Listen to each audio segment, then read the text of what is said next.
My first night on the job was quiet. Too quiet. They warned me about that during training, how the silence could get under your skin. You don't think about it when you picture being a 911 dispatcher.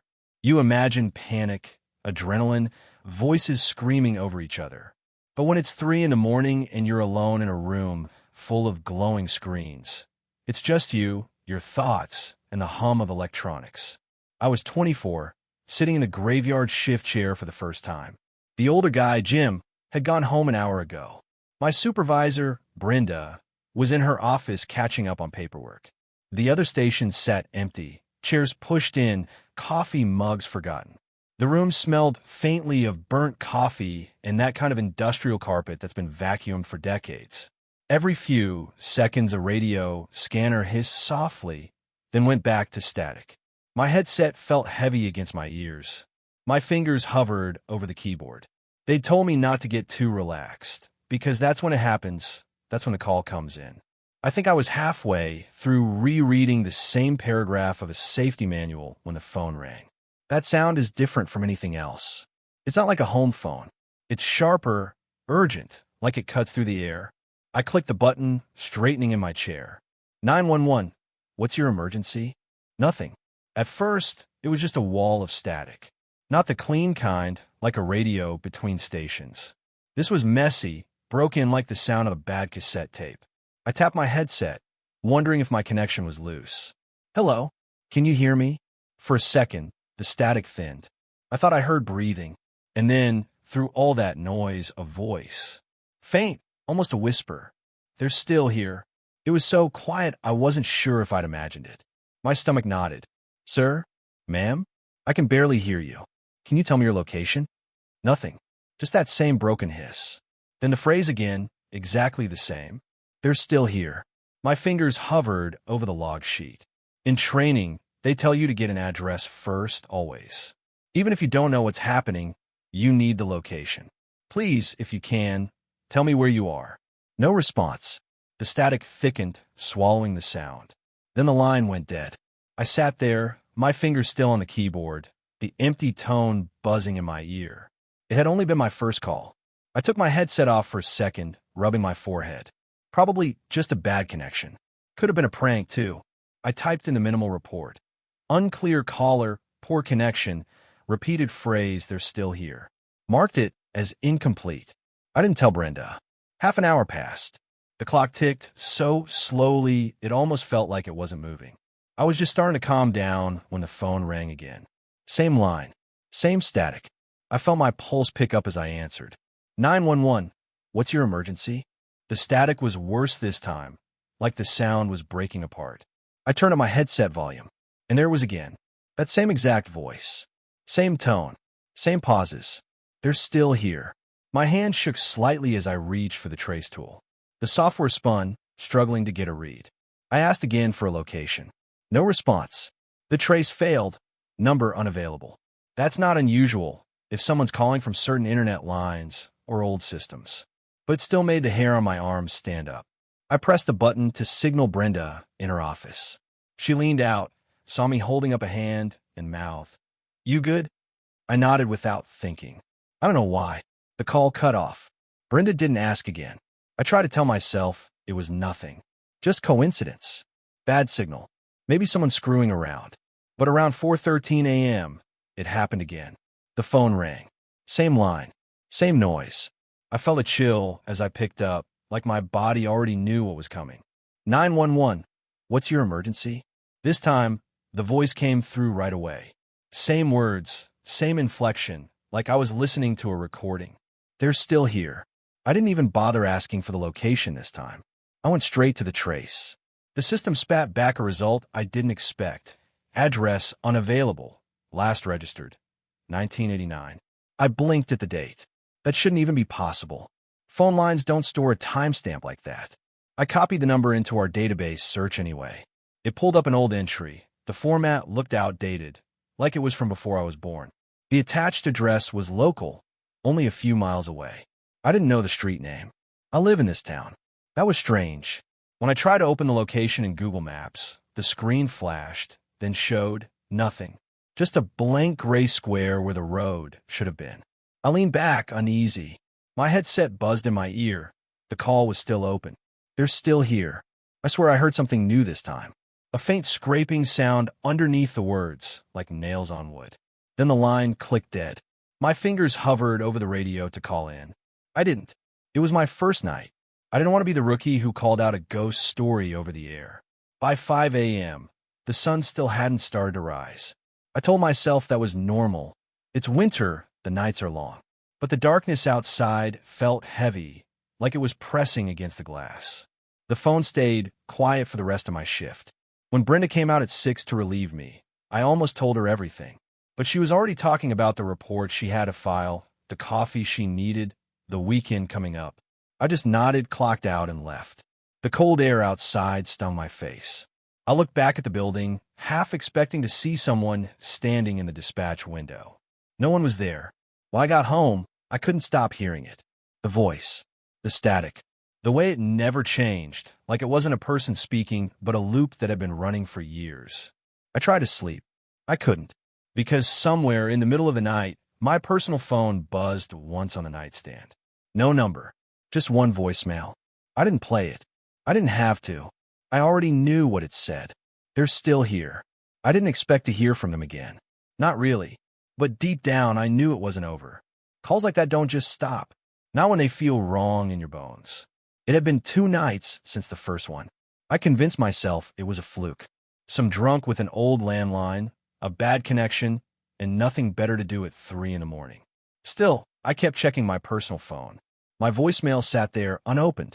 I thought about deleting it. Couldn't. By the 3rd night, I was back on shift. Same chair. Same glow from the monitors. Same hum from the vents. Brenda was working a double in her office again.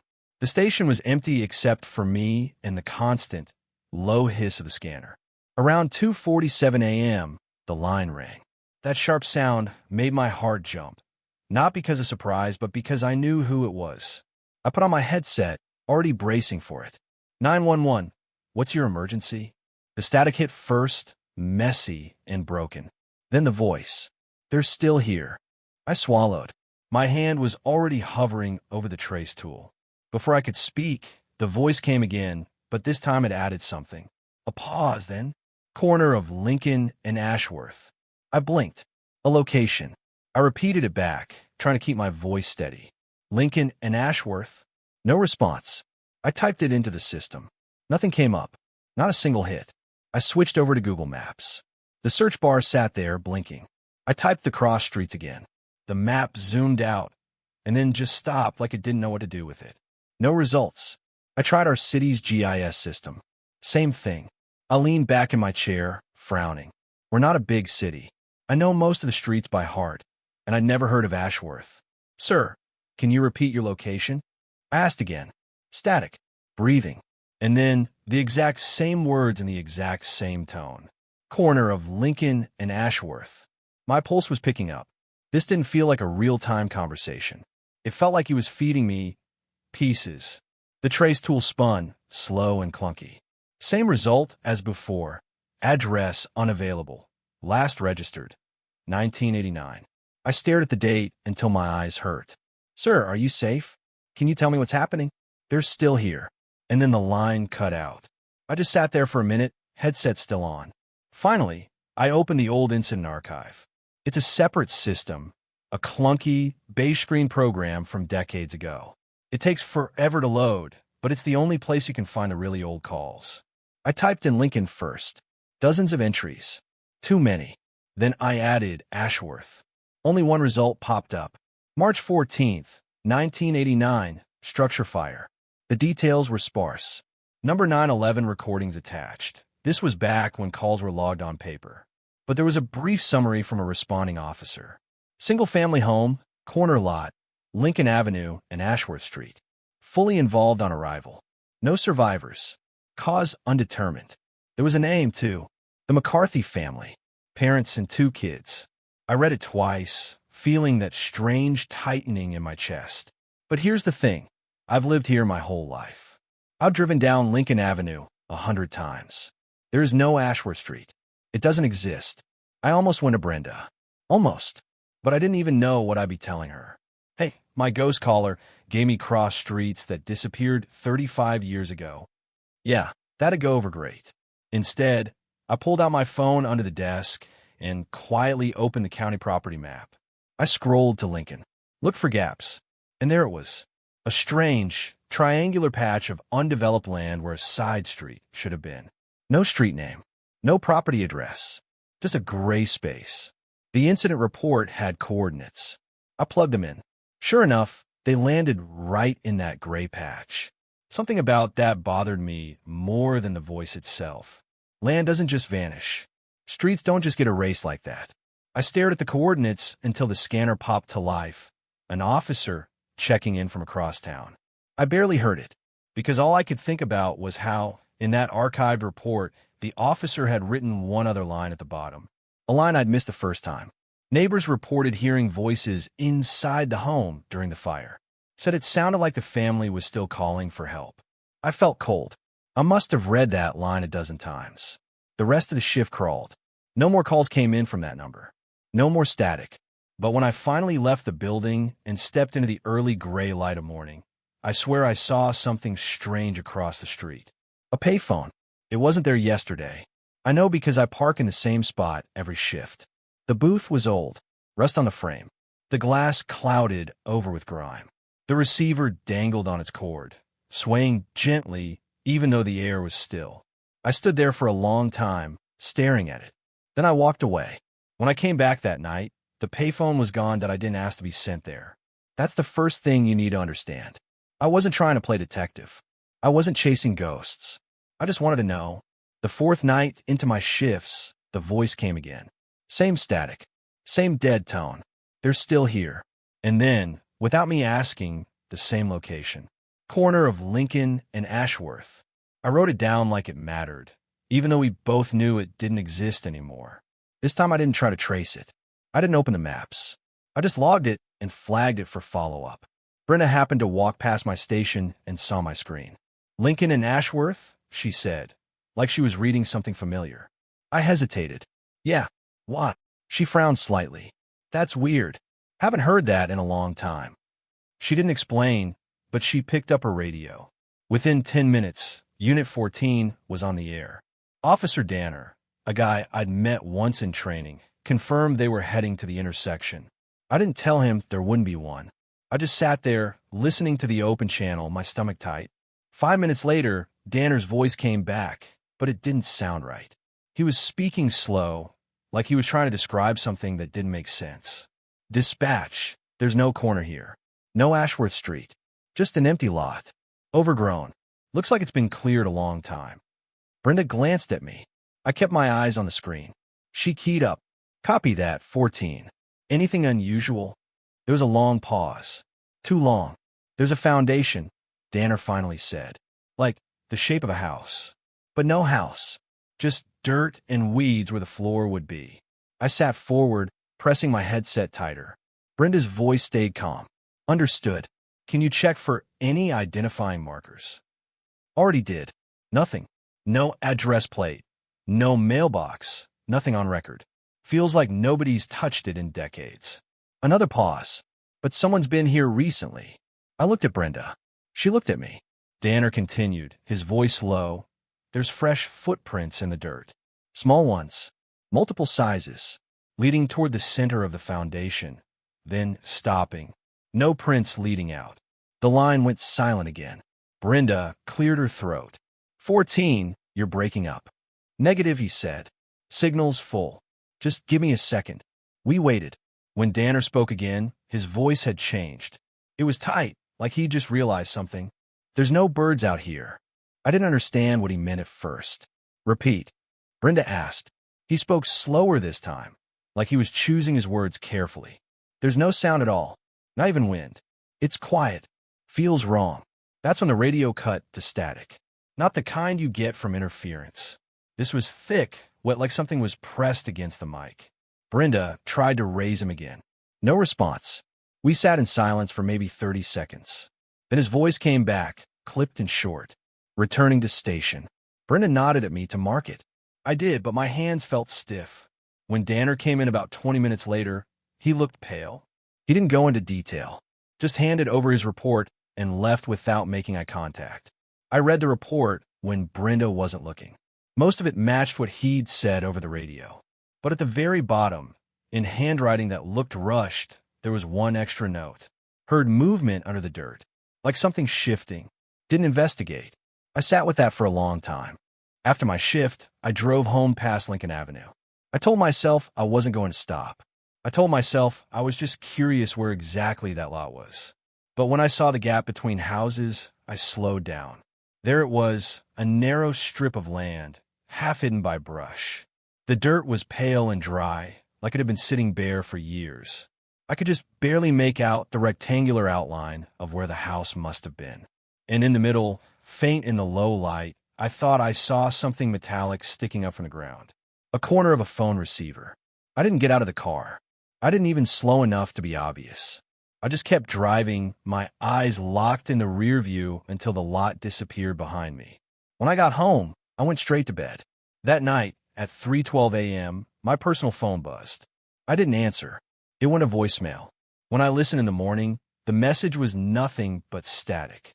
But underneath it, so faint I almost missed it, was a voice. Not the one I'd been hearing. This one was higher, smaller. A child's. They're still here. I'd almost convinced myself it was over. Not in a peaceful way, but in that tired, empty way you get when your brain just stops wanting to fight. 2 days. That's how long it had been since the last call. 2 nights of waiting in that chair, glancing at the clock, pretending to work while every muscle in my body was wound tight enough to snap. I kept telling myself it was a prank, that someone got their kicks from messing with a dispatcher. It happens, kids, drunks, people on bad trips. They call in, say something weird, hang up, and laugh about it with their friends. But in the back of my head, I knew, because pranks don't sound like that. Pranks don't make you feel like the sound is crawling into your bones. The station was quiet that night. Quiet in a way I hate. When the radios aren't chattering and phones aren't ringing, the building feels abandoned. The hum of the lights seems louder. The air smells faint, like dust on old wiring. You start hearing things, little phantom ticks, the faint scrape of someone's chair, even though you're alone. I was just about to pour another cup of burnt coffee when the phone lit up. Line 3. No caller ID. My throat went dry before I even touched it. For a second, I just stared at the light, listening to the soft, steady ring. 3 rings. 4. On the 5th, I picked up. 911, what's your... The words barely left my mouth before I heard it. Breathing. Not shaky, panicked breathing. Not someone running from danger. It was slow, controlled. I froze. The room felt colder. For a moment, I thought maybe they were waiting for me to say something else. But then, Salah. It wasn't loud. It wasn't even firm. It was whispered, like someone was leaning in, lips almost brushing the microphone. But it wasn't just my name. It was my full name. The way it rolled off their tongue, it didn't sound like they were saying it for the first time. It sounded like they'd been practicing, like they were enjoying the shape of it. I didn't respond. I couldn't. Another breath. Another soft exhale. And then, click, the line went dead. I stayed there, holding the receiver against my ear long after the dial tone started. My hand was shaking, not from the sound of my name, but from the way they knew it. No one outside of work calls me by my full name. My friends don't. My family doesn't. And whoever that was, wasn't a friend. I checked the call log. No number. No record. Just a blank entry like it had never happened. I told myself to breathe. Told myself to act like a professional. But my stomach was in knots. Every instinct I had was screaming that if I let my guard down, I'd hear that voice again. An hour passed. Then 2. I sat there, pretending to type reports, but my eyes kept flicking to the phone. At 3:14 a.m., the building creaked. It's old, so I'm used to the pipes and vents making noise. But this was different. This sounded like weight shifting on the floor above me. There is no floor above the dispatch center. I sat still, listening. It came again. A faint step. Slow. Deliberate. I told myself I was just tired. I've been on edge for days. My brain could be making anything out of nothing. But then the radio on the far desk hissed with static. Just for a second. Then silence again. I didn't move. Didn't even look at it. If you work this job long enough, you learn there are moments you don't call out to see if someone's there. Moments where you don't want an answer. The static didn't come back. The creaks didn't either. But the air in the room felt heavier, like someone was standing just behind me. I forced myself to get back to work, but my hands wouldn't stop trembling on the keyboard. My head kept turning towards shadows that weren't moving. When my shift finally ended, I left faster than I ever have in my life. Outside, the air was damp and cold. The street was empty, the asphalt shining with last night's rain. I made it halfway to my car before I realized. The feeling didn't go away. That watch feeling, it stayed with me all the way home. I didn't tell anyone at first. What would I say? That a voice called me by my full name? That it hung up, and now I feel like I'm being followed? They'd tell me it's stress, that I'm overtired, and maybe they'd be right. But that night, it happened again. I was home, sitting in bed with my laptop, the TV murmuring in the background. I finally started to feel like maybe I was okay. Then my phone lit up. Unknown number. I stared at it. The same slow, steady ring. I shouldn't have answered, but I did. Hello.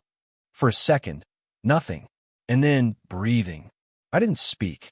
I just sat there, clutching the phone, waiting. This time, they didn't whisper my name right away. They took their time, like they wanted me to feel every second.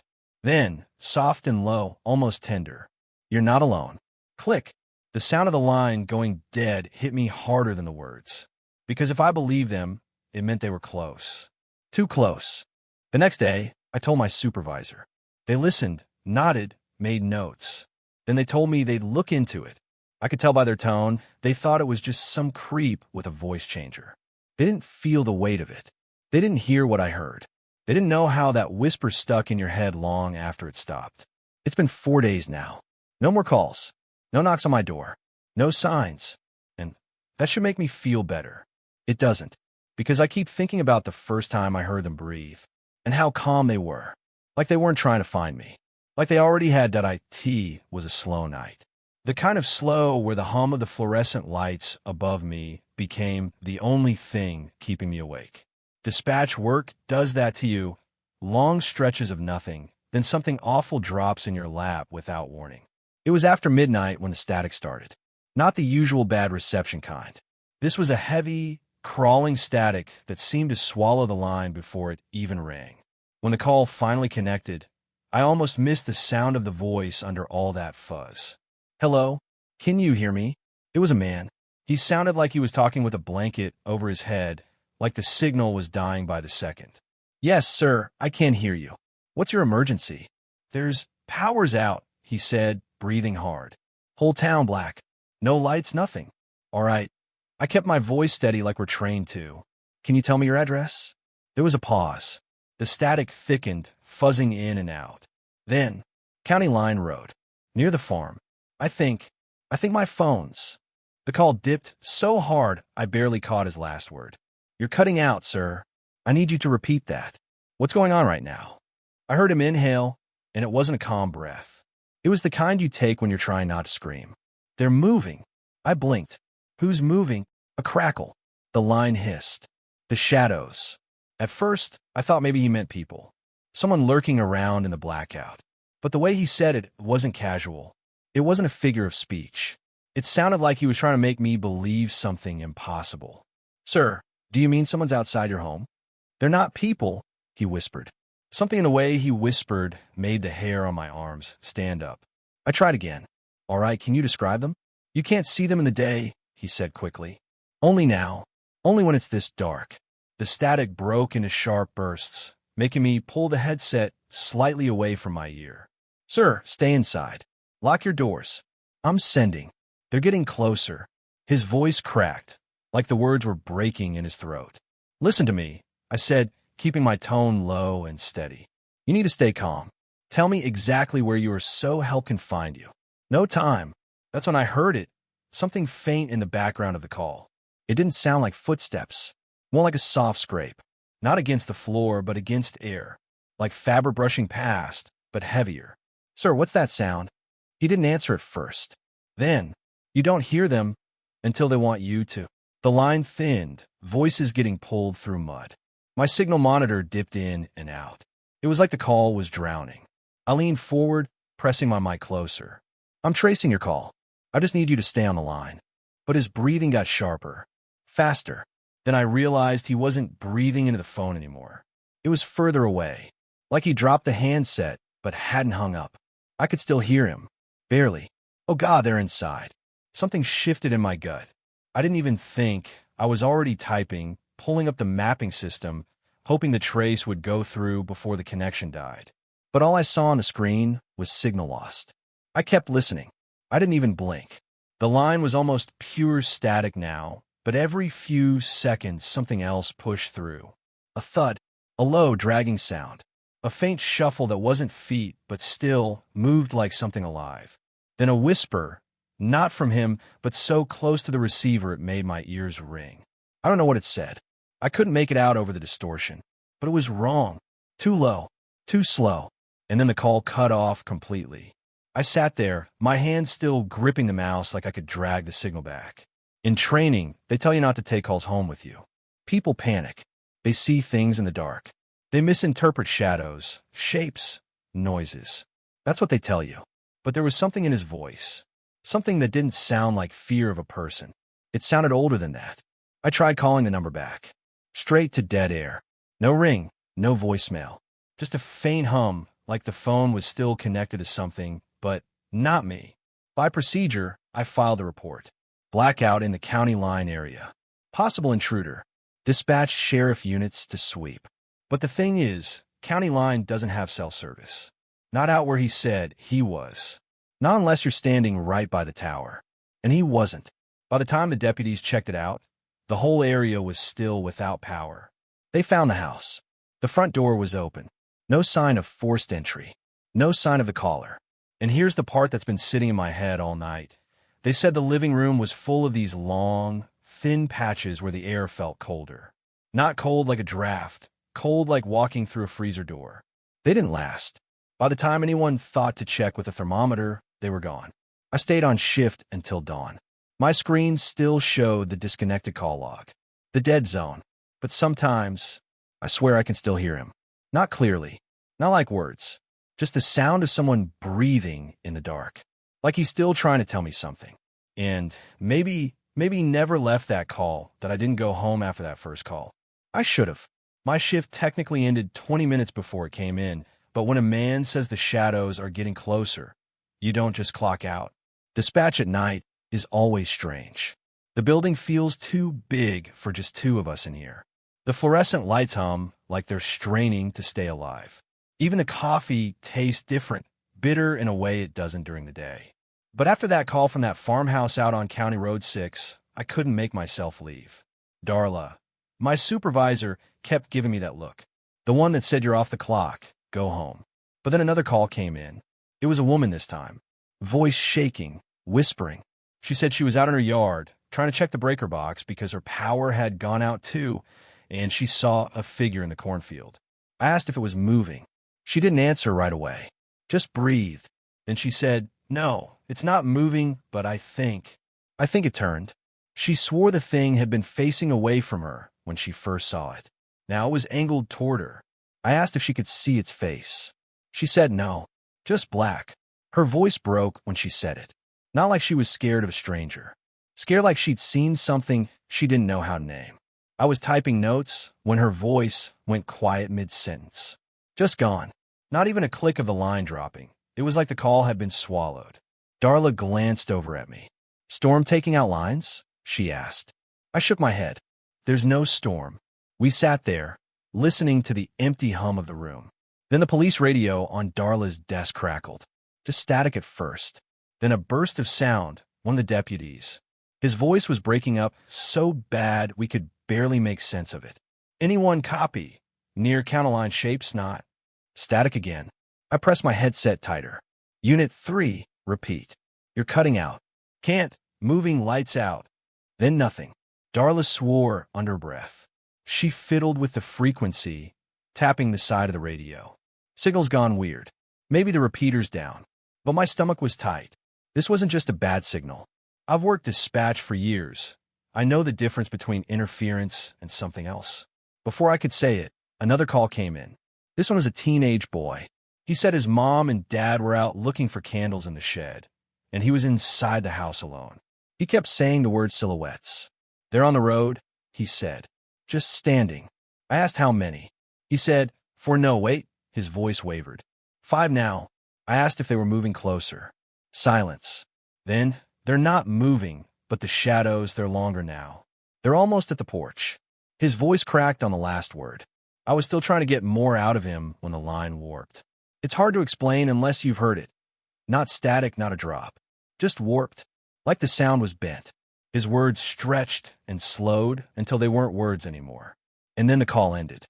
Darla was staring at me now, wide-eyed. "That's 3 tonight." I told her it wasn't just 3. The man in the farmhouse, the woman at the breaker, the boy at the porch, they were all in the same area, within 5 miles of each other. Before she could answer, the radio lit up again. This time it was clearer, but the deputy's voice was frantic. "Anyone copy?" "Theirs." His breath was ragged. "They're all over the road. No features. No lights touching him." And then, louder, "Jesus Christ." The radio went dead. Darla slammed the transmit button. "Unit 3, respond." "What's your 20? Silence. We looked at each other. The kind of look that says we're in over our heads. The phone rang again. This time, it was an older man. His voice was low, like he didn't want to be heard. He said he lived alone and had been sitting in his recliner when the power went.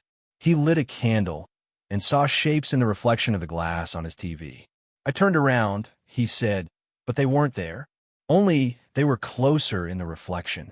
He said he's not moving from his chair, not going near the window. While he was talking, I noticed something. The static from the radio had changed. It was still there, but faintly it sounded like voices. Too far away to understand, but layered. Dozens. Darla heard it too. She turned the volume down, but it didn't stop. That's when the fluorescent lights above us flickered. The hum in the room dropped a pitch.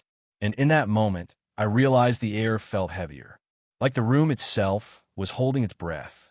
The phone rang again, 2 lines at once. I took the first. Darla took the second.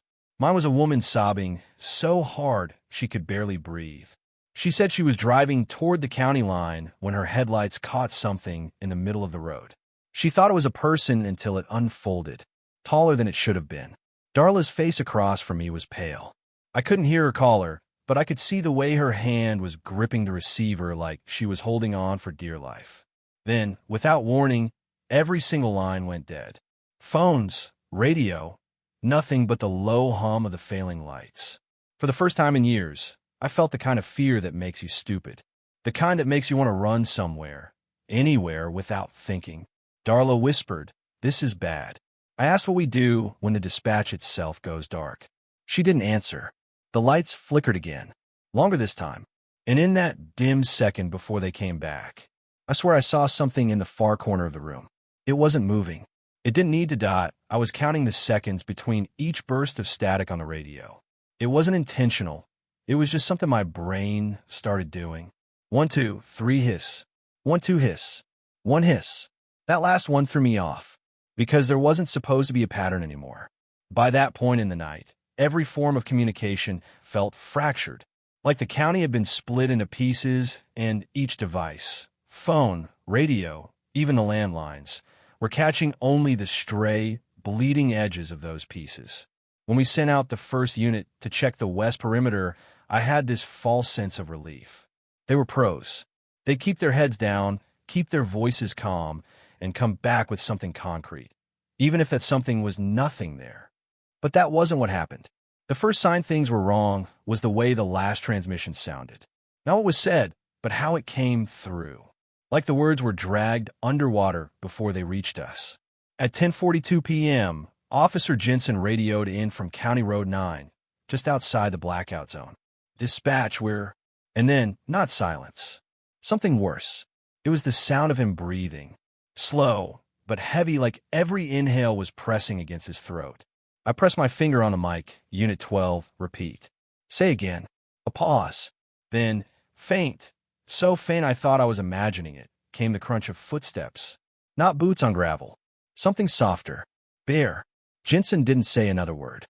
They'd been going in pairs, standard in a blackout situation. Jensen had a partner, Officer Ruiz. But Ruiz's voice never came over the line. At 10:45, We tried calling their unit phone. Straight to voicemail. No ring, no busy tone.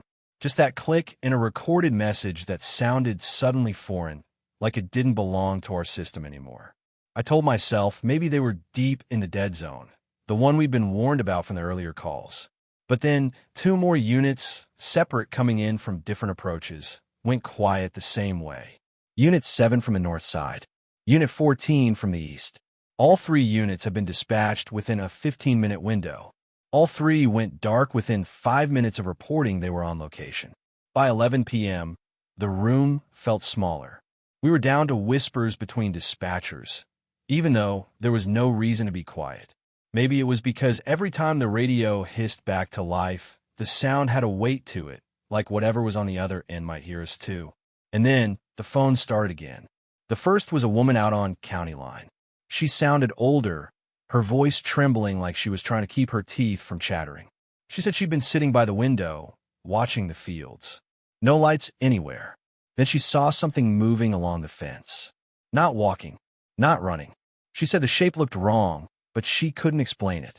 She just kept repeating, "It's on my land now. It's on my land now." Halfway through the call, she gasped and said, "It stopped." I heard her whisper something, not to me, but to herself. Then the line went dead. I wanted to send someone, but the truth was we had almost no one left to send. The west, north, and east perimeters had already swallowed 3 units whole. The south side, the only direction untouched, was where the power grid ended and the open plains began. We decided to pull in the last 2 units and have them sweeping closer to the center of the blackout. They didn't want to go. I could hear it in their voices, even if they tried to sound steady. When Unit 5 finally moved out, we tracked their position as far as the map would allow before the GPS blinked out. Static came almost immediately after. But this time, the static had something under it. A kind of low murmur. Not a voice I could understand, but not just noise either. I kept replaying in my head the last words I'd heard from the first missing unit. Not the breathing, not the footsteps, but the way Jensen started to say something before he cut out. We're. He never finished. And maybe that was nothing. Maybe he was just interrupted, or his radio shorted mid-sentence. But I couldn't stop thinking about it. At 11:22, the last units stopped transmitting. Their final broadcast was short, maybe 6 seconds long. A single exhale, then a sound like someone dragging their palm along the mic. And then 2 footsteps. That was it. The blackout was still in full effect. The county map, which usually glowed with dozens of tiny icons for active patrols, was just empty. Calls kept coming in, but they were different now. No one was reporting outages anymore. They were talking about seeing movement along tree lines, hearing something scraping against their siding. One man swore up and down that he could see people, dozens of them, standing in the middle of his field. I asked if they were holding flashlights. He said no. They were just standing there in the dark, and he only knew they were there because they were blocking out the stars. I asked if they were moving. He said, "They will." Something shifted in me then. Like all night, I'd been treating this as a technical failure, a safety issue. But now, I didn't think it was about the blackout anymore. Whatever was in that dark, it didn't care if we had light or not. It didn't care if we had radios or working phones. The perimeter we tried to set wasn't keeping them out. It was just showing them where we were. By midnight, I stopped expecting the officers to call in. Not because I thought they were ignoring protocol, but because I couldn't shake the feeling they weren't able to anymore. Every so often, I'd think I heard something on the radio, a faint tap, a sigh, and my hand would shoot to the mic. But the moment I spoke, it would go back to empty static. At one point, I thought I heard my own name. Just one syllable of it, cut off like someone had said it too close to the receiver. That was when I realized we'd stopped trying to talk to them. We were just listening now. Listening for anything that might tell us if they were still out there. Listening for something human in the noise.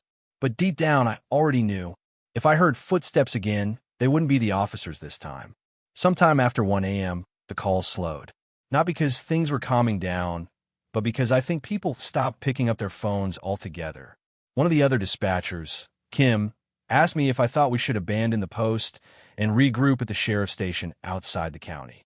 I didn't answer her, not because I disagreed, but because I didn't want to say out loud what I was thinking. That whatever was out there in the dark, it didn't matter where we went. The perimeter wasn't around the blackout anymore. It was around us, and it was getting smaller. Dawn came slow that morning. Not the kind of slow where you notice the light changing in the sky, but the kind where it feels like it's deciding whether or not to come at all. From my desk in dispatch, the horizon was just a pale bruise behind the tree line. The radios were still nothing but static. No return calls. No updates. Not even the usual chatter from State Patrol. And then, without warning, the lights flickered on. It wasn't gradual. There was no hum, no warm-up buzz of the fluorescents. It was like the whole grid took a single, sharp breath and just snapped back to life. Phones lit up across the console. Modems beeped in the background. Every monitor came back glowing. For a second, I felt relief. Real, physical relief. My shoulders dropped, my chest loosened. The dead zone was over. We could finally call people back. So we started, line after line, house after house, number after number. No answer. Not a busy tone. Not a voicemail. Just endless ringing. I tried the first man who had called last night. The one with the broken voice. The one who swore the shadows were moving toward his porch. The line connected. It rang, and rang, and rang. No pickup. I moved on to the Henderson place. Same result. By the 5th call, my stomach had gone cold. By the 10th, my hands were shaking on the receiver. Every single number from that area rang into nothing. The worst part? There were no disconnections now. No cutouts. The network was perfect. I could hear the faint hum of the open line, the empty air on the other end. Like the phone was sitting right there in their kitchen. Like it was waiting. The sheriff came in around 6. He looked like hell. Stubble on his chin, hair uncombed. No cruiser. He walked from home. Any word from the units we sent? He asked. I told him no. Told him the last thing we heard was the breathing. The footsteps. Then silence. He didn't answer. He just stared at the wall of blinking lights on the switchboard. Every single one of them unanswered callbacks, like he could will one of them to go green. We sent a request to state police for backup. They said they'd get a team over the county line by 8. But the way they said it, I could tell they didn't want to come. And in a way, I didn't want them to, because I already had the feeling deep down in the part of your gut that knows when something's wrong before your head does, that whatever was out there last night didn't leave with the power outage. It stayed. We had daylight now, and daylight should have made it better. But it didn't. If anything, it felt worse. Because light meant we could see, and if we could see, so could it. By the time state units rolled in, the sun was high enough to burn off the thin layer of fog. The air smelled wet and raw. Their lead officer, a guy named Kincaid, met us in the lot. He was tall, stone-faced, but his hands twitched when he adjusted his belt. He wanted a rundown, so I gave him everything. The blackout, the first caller, the others who mentioned silhouettes, the radio failure, the lost patrol units. When I got to the part about the breathing on the line, I noticed one of the younger troopers look away like he just swallowed something bitter. They split into 2 convoys. One headed for the far west road where the first call came from. The other took the back route through the pine stretch. We stayed at dispatch, trying the phones. Still nothing. About an hour later, the west road convoy came back. No people, no cars, no sign there'd been anyone there at all. Even the houses looked wrong. One of the officers described it to me, how the front doors stood open, but there was nothing inside. Nobody home, nothing. Just nothing. No furniture, no dishes, no clothes in the closets. Like the people had left years ago. The back route team didn't check in. When we tried their radios, it was the same as last night, static and distortion. But this time, there was something under the noise. Not voices, not words. Movement. A shuffle, a scrape. A long exhale that didn't sound like it came from lungs. And then 3 soft taps, close to the mic. The kind of sound you make when you knock your knuckle on the side of a headset. Only, no one was supposed to be touching their mics. By 3 p.m., Kincaid ordered everyone back. They called it clearing the area, but the truth was clear. No one wanted to go deeper. We left the maps pinned to the board, the callback numbers highlighted in yellow. It felt wrong to erase them, like erasing a name off a headstone. That night, I couldn't sleep. Not because of the calls. Not because of the silence. But because of something I saw out my own kitchen window, I live 10 miles from the blackout zone. We never lost power here. But at exactly 2:14 a.m., the street lamp outside my house flickered once. And in that split second of shadow, I saw a shape. Tall, still, facing my house. When the light came back, it was gone. I didn't go back to bed. The days after that were strange. No official statement. No media coverage. The state troopers left quietly. The maps stayed on the wall in dispatch, but nobody referenced them. It was like we'd all silently agreed not to talk about it. But every once in a while, when the lines went quiet, I'd swear I could hear something faint through the open channels. Not static, not distortion, breathing. Always steady, always close. And sometimes, if I stayed very, very still, I'd hear 3 soft taps. It's been 6 months now. The dead zone is still marked on the county grid. No one drives through it, not even the locals. On the maps, it's just shaded gray. But I've noticed something no one else seems to be talking about. The gray area, it's growing. A few more houses, a few more roads. The lines shifting outward like a slow spill. And when I get home from night shift, sometimes I check that street lamp out front, just to make sure it's still on. Because the night it goes out for good, I know exactly what I'll see standing there. And I don't think I'll have time to call for help. That I've worked dispatch for 8 years now. 8 years of voices, crying, screaming, whispering, mumbling through sobs. You get used to the sound of fear.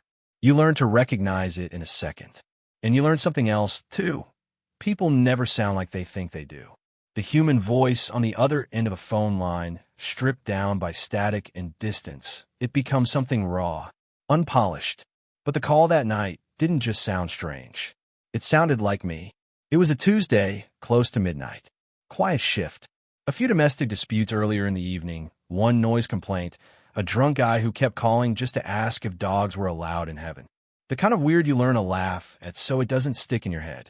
I was sipping burnt coffee, half reading an incident report, when the next call lit up my board. Line 3. I put on my headset. 911, what's your emergency? There was no hesitation, no background noise, just a voice. A man's voice. My voice. Please help me, it said. I froze. Not because of the words, but because of the cadence. The exact pitch. The slight rasp I get in my throat after talking too much in one night. It was like listening to a recording of myself from 2 seconds in the future. I tried to swallow the weirdness and go into autopilot. Sir, can you tell me your location? The voice came again. Same tone. Same breath pattern. I don't know where I am. It's dark. And I can't move. The hair on my arms stood up. Not because of what was being said, but because I recognized the breath between words. The little inhale I take when I'm trying to keep my voice calm. Sir, are you injured? There was a pause. And then, I think you're injured. I blinked hard, thinking maybe my brain had flipped a word around in the static. Can you repeat that? The voice on the other end chuckled. Just a tiny, short exhale through the nose. And I swear to God, it was exactly the way I laugh when I'm uncomfortable. You're not where you think you are, it said. I felt a bead of sweat run down my neck. My eyes went to the clock, 12:14 a.m., as if knowing the time would make this less wrong. Okay, I said slowly. Can you tell me your name? There was a sharp inhale on the other end. My inhale. You already know my name. The line was so quiet, I could hear the faint hum of the connection. No dogs barking in the background. No traffic. No movement. It was like the voice was in a completely sealed room. Sir, if you can't give me your name, can you tell me what happened before you called? Silence. I thought the call had dropped. I almost reached for the reset when the voice came back, softer this time. You called me. I pressed my lips together, trying to keep my tone even. Sir, this line is for emergencies. If you are in danger, I need to know where. The voice cut me off. You shouldn't be here. That's when the line went dead. I just sat there, staring at the blinking light on my console. Calls drop all the time. Batteries die. Signals cut out. But something about that silence didn't feel like a drop call. It felt like someone had chosen to leave. I pulled the call log. No number. No ID. Just unknown caller. Fine. It happens. I logged it as distorted voice, possible prank, and tried to shake it off. But the problem was, I couldn't, because I'd heard my own voice before. Plenty of times. Recorded for training, played back in court hearings, even on voicemails I'd left for my mom. And that voice was mine. Not similar. Not close. Mine. About 20 minutes later, line 2 lit up. Different line. Same unknown caller tag. I hesitated before answering, which I never do. 911. What's your emergency? The same voice, breathing faster now. They're behind you. My eyes darted around the room, stupid instinct kicking in. Dispatch is always bright, walls covered in maps and incident boards. Nothing moves unless someone's walking by. Who's behind me? I asked, forcing a calm I didn't feel. Don't turn around.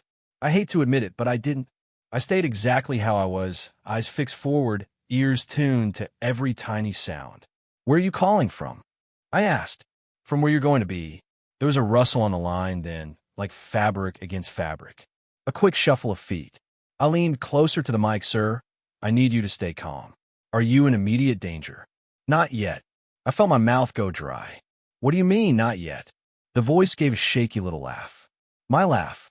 You'll see. And the line went dead again. I checked the log. Same as before. No number. No trace. Just an empty line that felt like it had been filled with my own reflection. I didn't tell anyone right away. What was I supposed to say? Hey, I think I just got prank called by myself. The guys in the unit would have eaten that up for weeks. But the thing that really messed with me was the voice wasn't mocking. It wasn't playful. It sounded tired. Like me after a double shift. Like me when I know the night's not even halfway over. It was 1:02 a.m. when the third call came in. I swear, my finger hovered over the answer button like I was standing on the edge of a cliff. But I picked up. 911. What's your emergency? No sound at first. Just breathing. Slow, steady. Then, you're going to forget this call. It wasn't a threat. It was a statement. I gripped the headset. What's your location? The voice came back, but not like before. It was trembling. Afraid. They're here. That word, they made something cold crawl through me. Who's there? I pressed. You'll see them soon. The line clicked, but this time it didn't cut completely.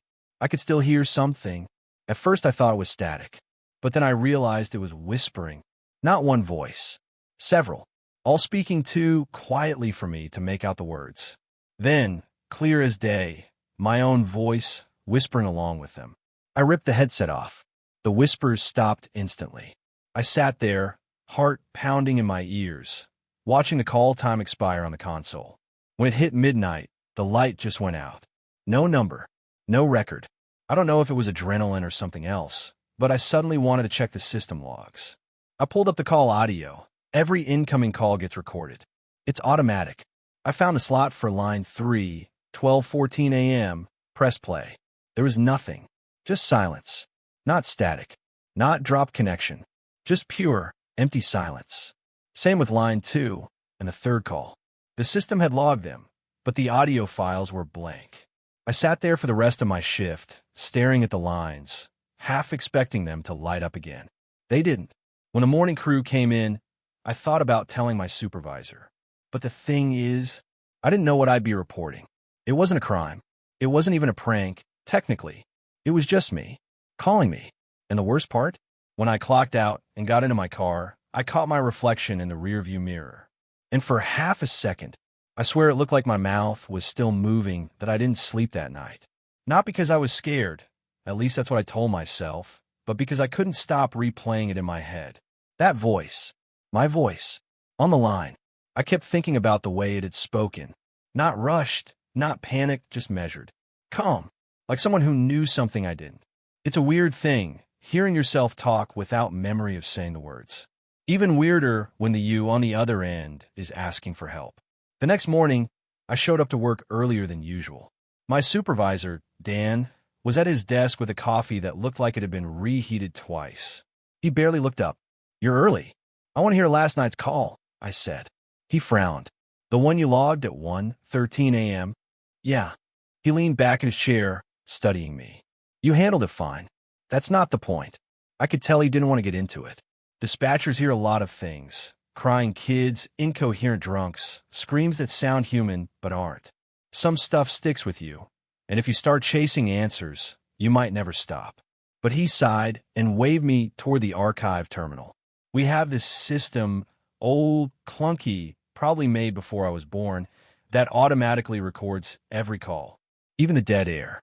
You log in, type the incident number, and it'll play the call exactly as it happened, down to the static. I put on a headset. My stomach tightened as I hit play. The first 30 seconds were normal. The initial ring. My greeting. 911, what's your emergency? The man's voice, breathless, distant, like he was already halfway gone. Someone's in my house. Me asking for the address. Him giving it, shaky but clear. The normal rhythm of a call. Then it happened. I heard myself speak, but not in the way I remembered.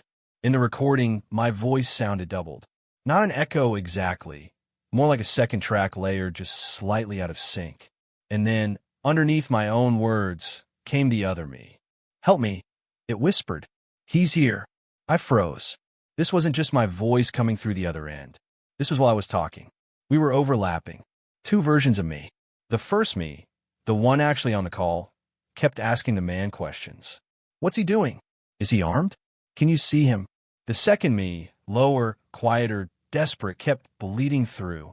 He's watching you. He knows you can hear this. Don't hang up. It made no sense. I never said those words. Not that night. Not ever.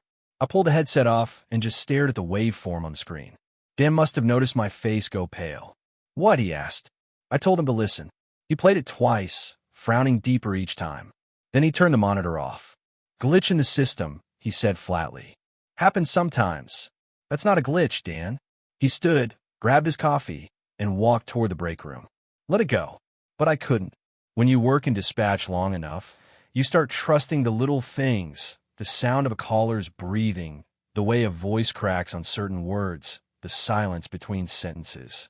You learn to hear things other people miss. That second voice wasn't a glitch. It wasn't static. It was intentional. Around noon, I slipped back into the archive room and pulled up the call again. But this time, I isolated the audio into separate channels, left and right.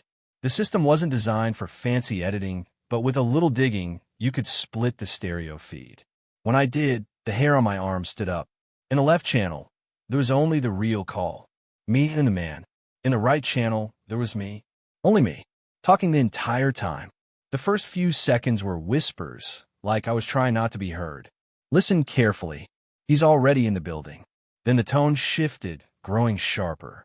He's not calling for you. He's calling for me. And finally, almost pleading, don't send them. Don't send anyone. It's already done. I sat there listening, feeling my own mouth go dry. My voice, my exact voice, saying things I had never thought, let alone spoken. Then something else happened. About 6 minutes in, the channels started to drift apart.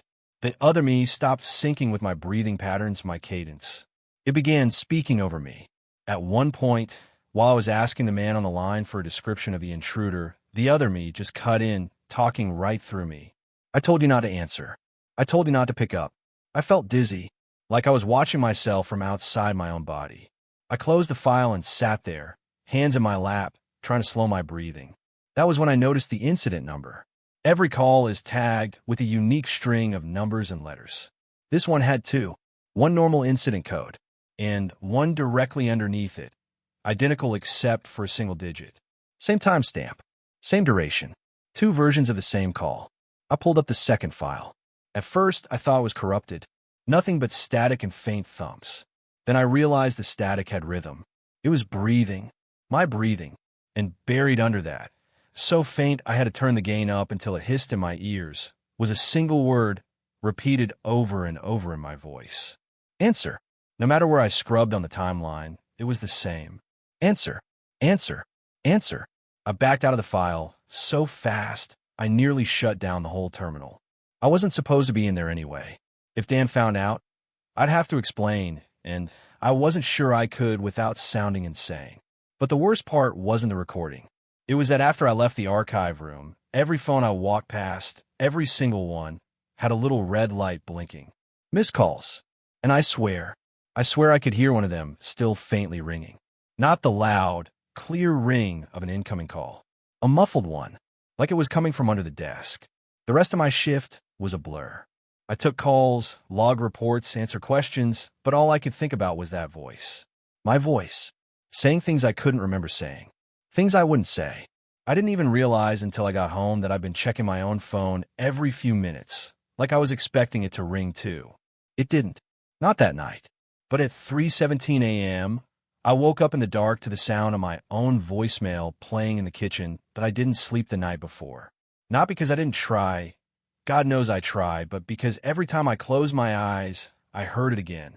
That low, tired version of my own voice. My voice. The one that begged me for help. The one that said, "You're not the real one." The sound didn't fade like normal memories do. It was sharp, fresh, like the words had been recorded directly onto the inside of my skull. I kept telling myself I'd go in today and get answers. That's what I clung to. Because if there was a glitch, a cross line, a prank, whatever, it could be explained. But deep down, I already knew it wouldn't be that simple. By the time I got to the station, my shirt was sticking to my back and my teeth felt fuzzy from too much coffee. The dispatcher floor was quieter than usual. No small talk, no gum popping. People glanced at me like I'd walked in covered in blood.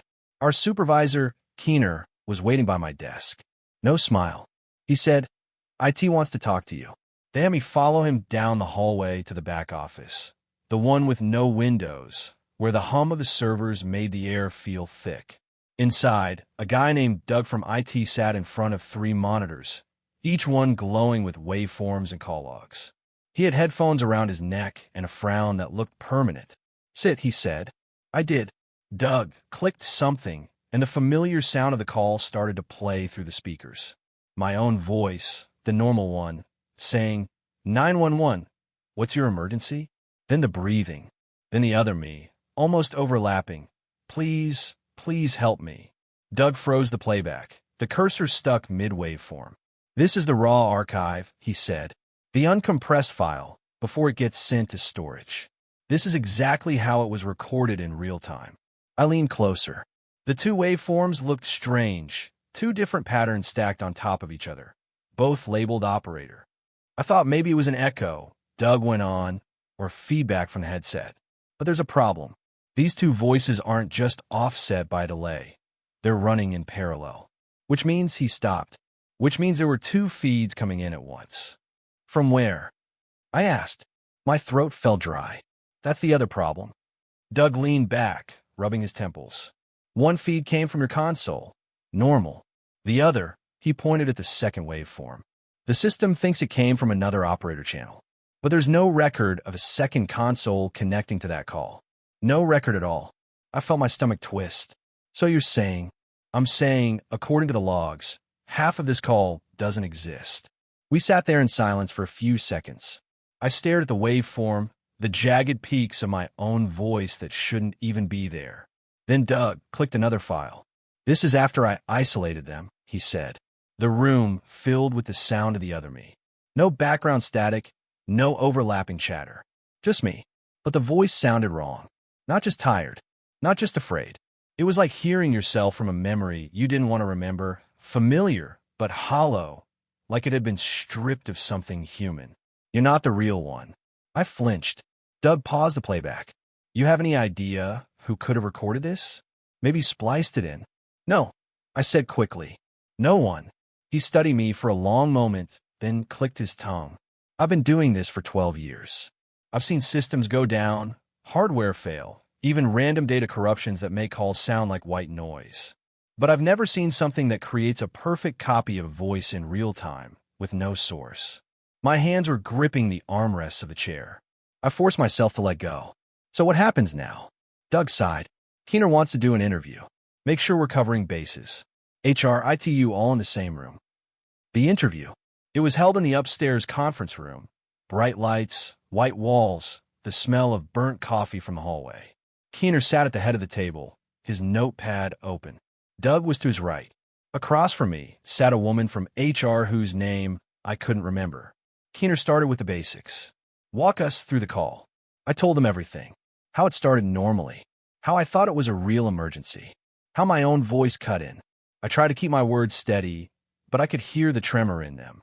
The HR woman asked, Had you spoken to anyone before this shift who might have had access to your voice? No, I said. Doug added, and the system doesn't store random voice snippets to be reused later. It's not how it works. Keener tapped his pen against the notepad. So this other voice, it addressed you directly? Yes. How did it know your name? I stopped. It didn't use my name, but it knew I was me. Or it thought I was. The HR woman scribbled something. Keener leaned forward. And you're certain it sounded exactly like you?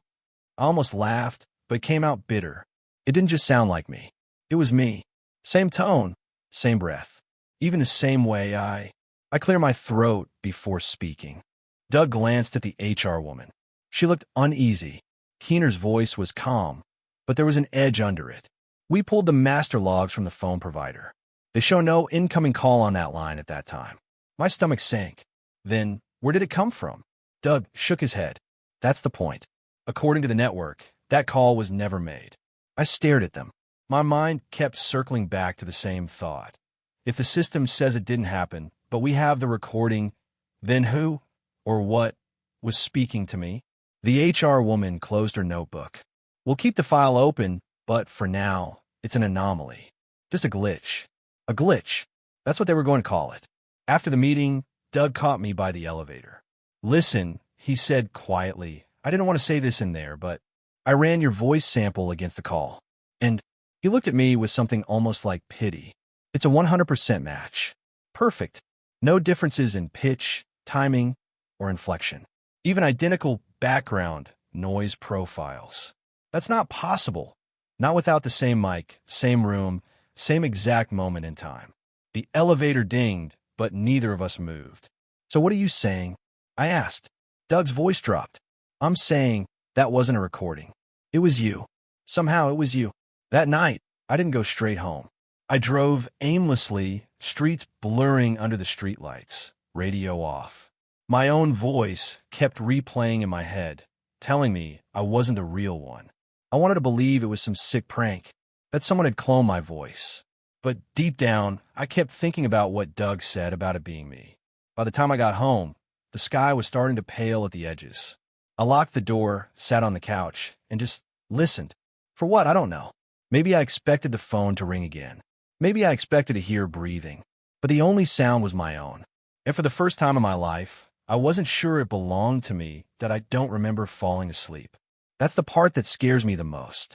It's not uncommon for dispatchers to nod off during the graveyard shift. The hum of the monitors, the static on the lines, the way the air feels heavy in here after midnight. I've seen others slump over in their chairs, only to jolt awake when a call comes in. But for me, I don't remember getting tired. There's just a gap. One moment, I was staring at the blinking cursor on the call log, replaying the words from that night over and over in my head, my voice asking for help. And the next, someone shaking me. Hey, I flinched awake, the fluorescent light stabbing into my eyes. My headset was still hanging from my neck, one earpiece dangling against my shoulder. You okay? It was Hannah from the morning shift. I nodded, swallowing down the dryness in my throat. Yeah, I must have dozed off. She looked at me strangely. You were out. Like really out. I called your name 3 times before you moved. I rubbed my eyes and tried to focus. The big wall clock above the consoles said 7:06 a.m. I made it through my shift. At least I thought I had. Thanks, I mumbled, gathering my things. But before I could stand, Hannah's hand landed on my shoulder again. Wait, before you go, can I ask you something? There was something hesitant in her voice. I turned back toward her, forcing a half smile. Sure. She tilted her head toward the main computer. Why are you here? The question made no sense. What do you mean? My shift just ended. Yeah, but she turned her monitor toward me. The dispatch system was open to the personnel log, the automatic record that tracks every login, every shift change. I scanned down the list, looking for my name. It wasn't there. Hannah's voice was softer now. According to this, you never clocked in last night. I blinked. That's wrong. I was here. You saw me. She shook her head slowly.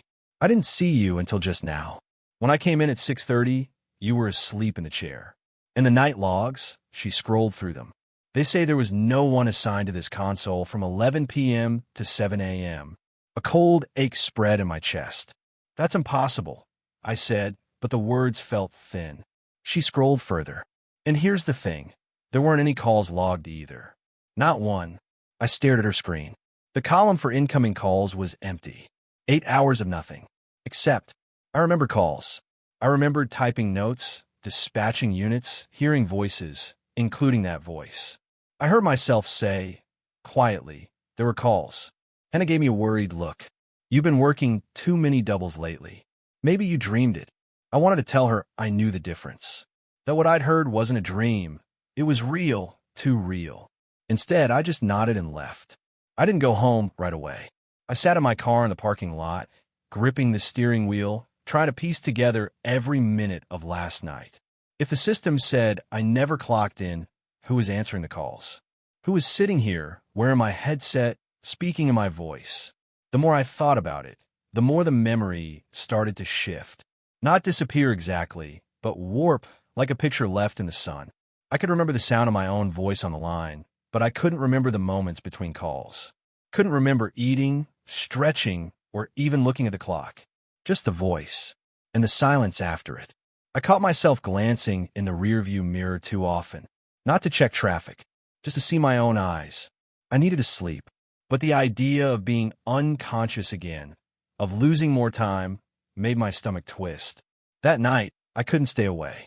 I told myself I was going back to prove something, to find a glitch in the logs to show that IT had messed up. But deep down, I think I wanted to see if it would happen again. I walked into the dispatch room just before midnight. Hannah wasn't there this time. It was Marco on duty. He was halfway through his shift, sipping coffee and watching the monitors. You're early, he said. Yeah, I lied.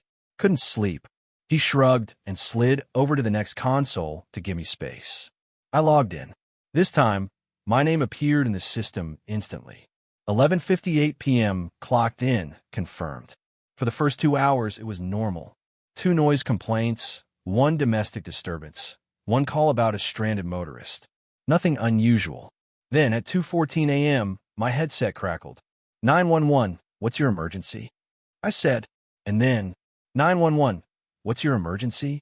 It was my own voice, perfect in tone and pace, layered directly over mine like we'd set in sync. I froze. On the line, the voice didn't wait for me to react. Help me, it said. My own voice. My exact cadence. But the way it said those words, they sounded heavier, as if they carried years of exhaustion. Who is this? I asked, my throat tight. You know who this is. My hand tightened on the mic button. Where are you? There's a long pause, and I thought maybe the line had dropped. Then the voice said, I'm where you left me. Before I could ask anything else, the call cut out. I glanced at Marco. Did that call come through on your screen? He frowned. What call? The one I stopped. Because on my screen, the call log was empty. No record. No number. No nothing. I didn't tell Marco what happened. At 4 a.m., I pulled the last 2 hours of audio from my console onto a USB drive. I didn't even know if I was allowed to do that, but I needed proof. At home, I plugged it into my laptop. The recordings were there, just like I'd heard them. My standard dispatcher voice, calm and clipped, and then the other me. Except when I played them side by side with my own speaking voice from earlier in the shift, there were tiny differences. Breath patterns. Timing. Like whoever or whatever was speaking was trying to imitate me, but hadn't gotten every detail right. And yet, the way it said, help me, felt more like me than I did. I didn't sleep that day either. The next shift was my last scheduled night for the week. I almost didn't go in. I thought about calling in sick, but something in me, maybe fear, maybe obsession, made me drive back. I told myself I'd keep it together, that I'd log in, do the job, and go home. But when I sat down, I noticed something. The headset was already plugged in. Not unusual, but the mic was warm. I checked the logs and froze. The console showed someone had been logged in from my account from 3 p.m. to 10:59 p.m. I hadn't been there. I asked Marco, who was finishing his shift, if anyone had been at my console earlier. He gave me a weird look. Yeah, you. My mouth went dry. What do you mean? You came in early, man. Like, wait, early. Sat here all evening. You didn't say much. Just kept your headset on. I shook my head. That wasn't me. He laughed, like I was messing with him. Sure, okay. See you in the morning. But the look in his eyes as he left wasn't quite a laugh. I don't know what happened after that. I remember sitting down. I remember the hum of the monitors, the way the cursor blinked in the empty call log. I remember touching the mic, still warm from whoever had been there before me. And then I woke up, daylight, Hannah shaking me, the log showing I'd never clocked in. Again, I'm writing this now because I don't trust myself to remember tomorrow, if I even am myself tomorrow. Because here's the thing, I've been listening to the recordings on loop, trying to find the exact moment where the voices overlap. And I noticed something.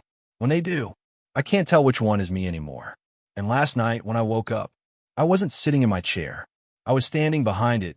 That I work the overnight shift at a small dispatch center in our county. We cover mostly rural areas, stretches of road where you can drive 10 minutes without seeing a single light, neighborhoods where people still don't lock their doors, and empty farmland where the silence feels heavier than the air.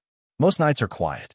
You get the occasional drunk driver, the domestic disputes that start just after midnight, or the usual noise complaints. But there are hours when the room feels too still, like even the building is holding its breath.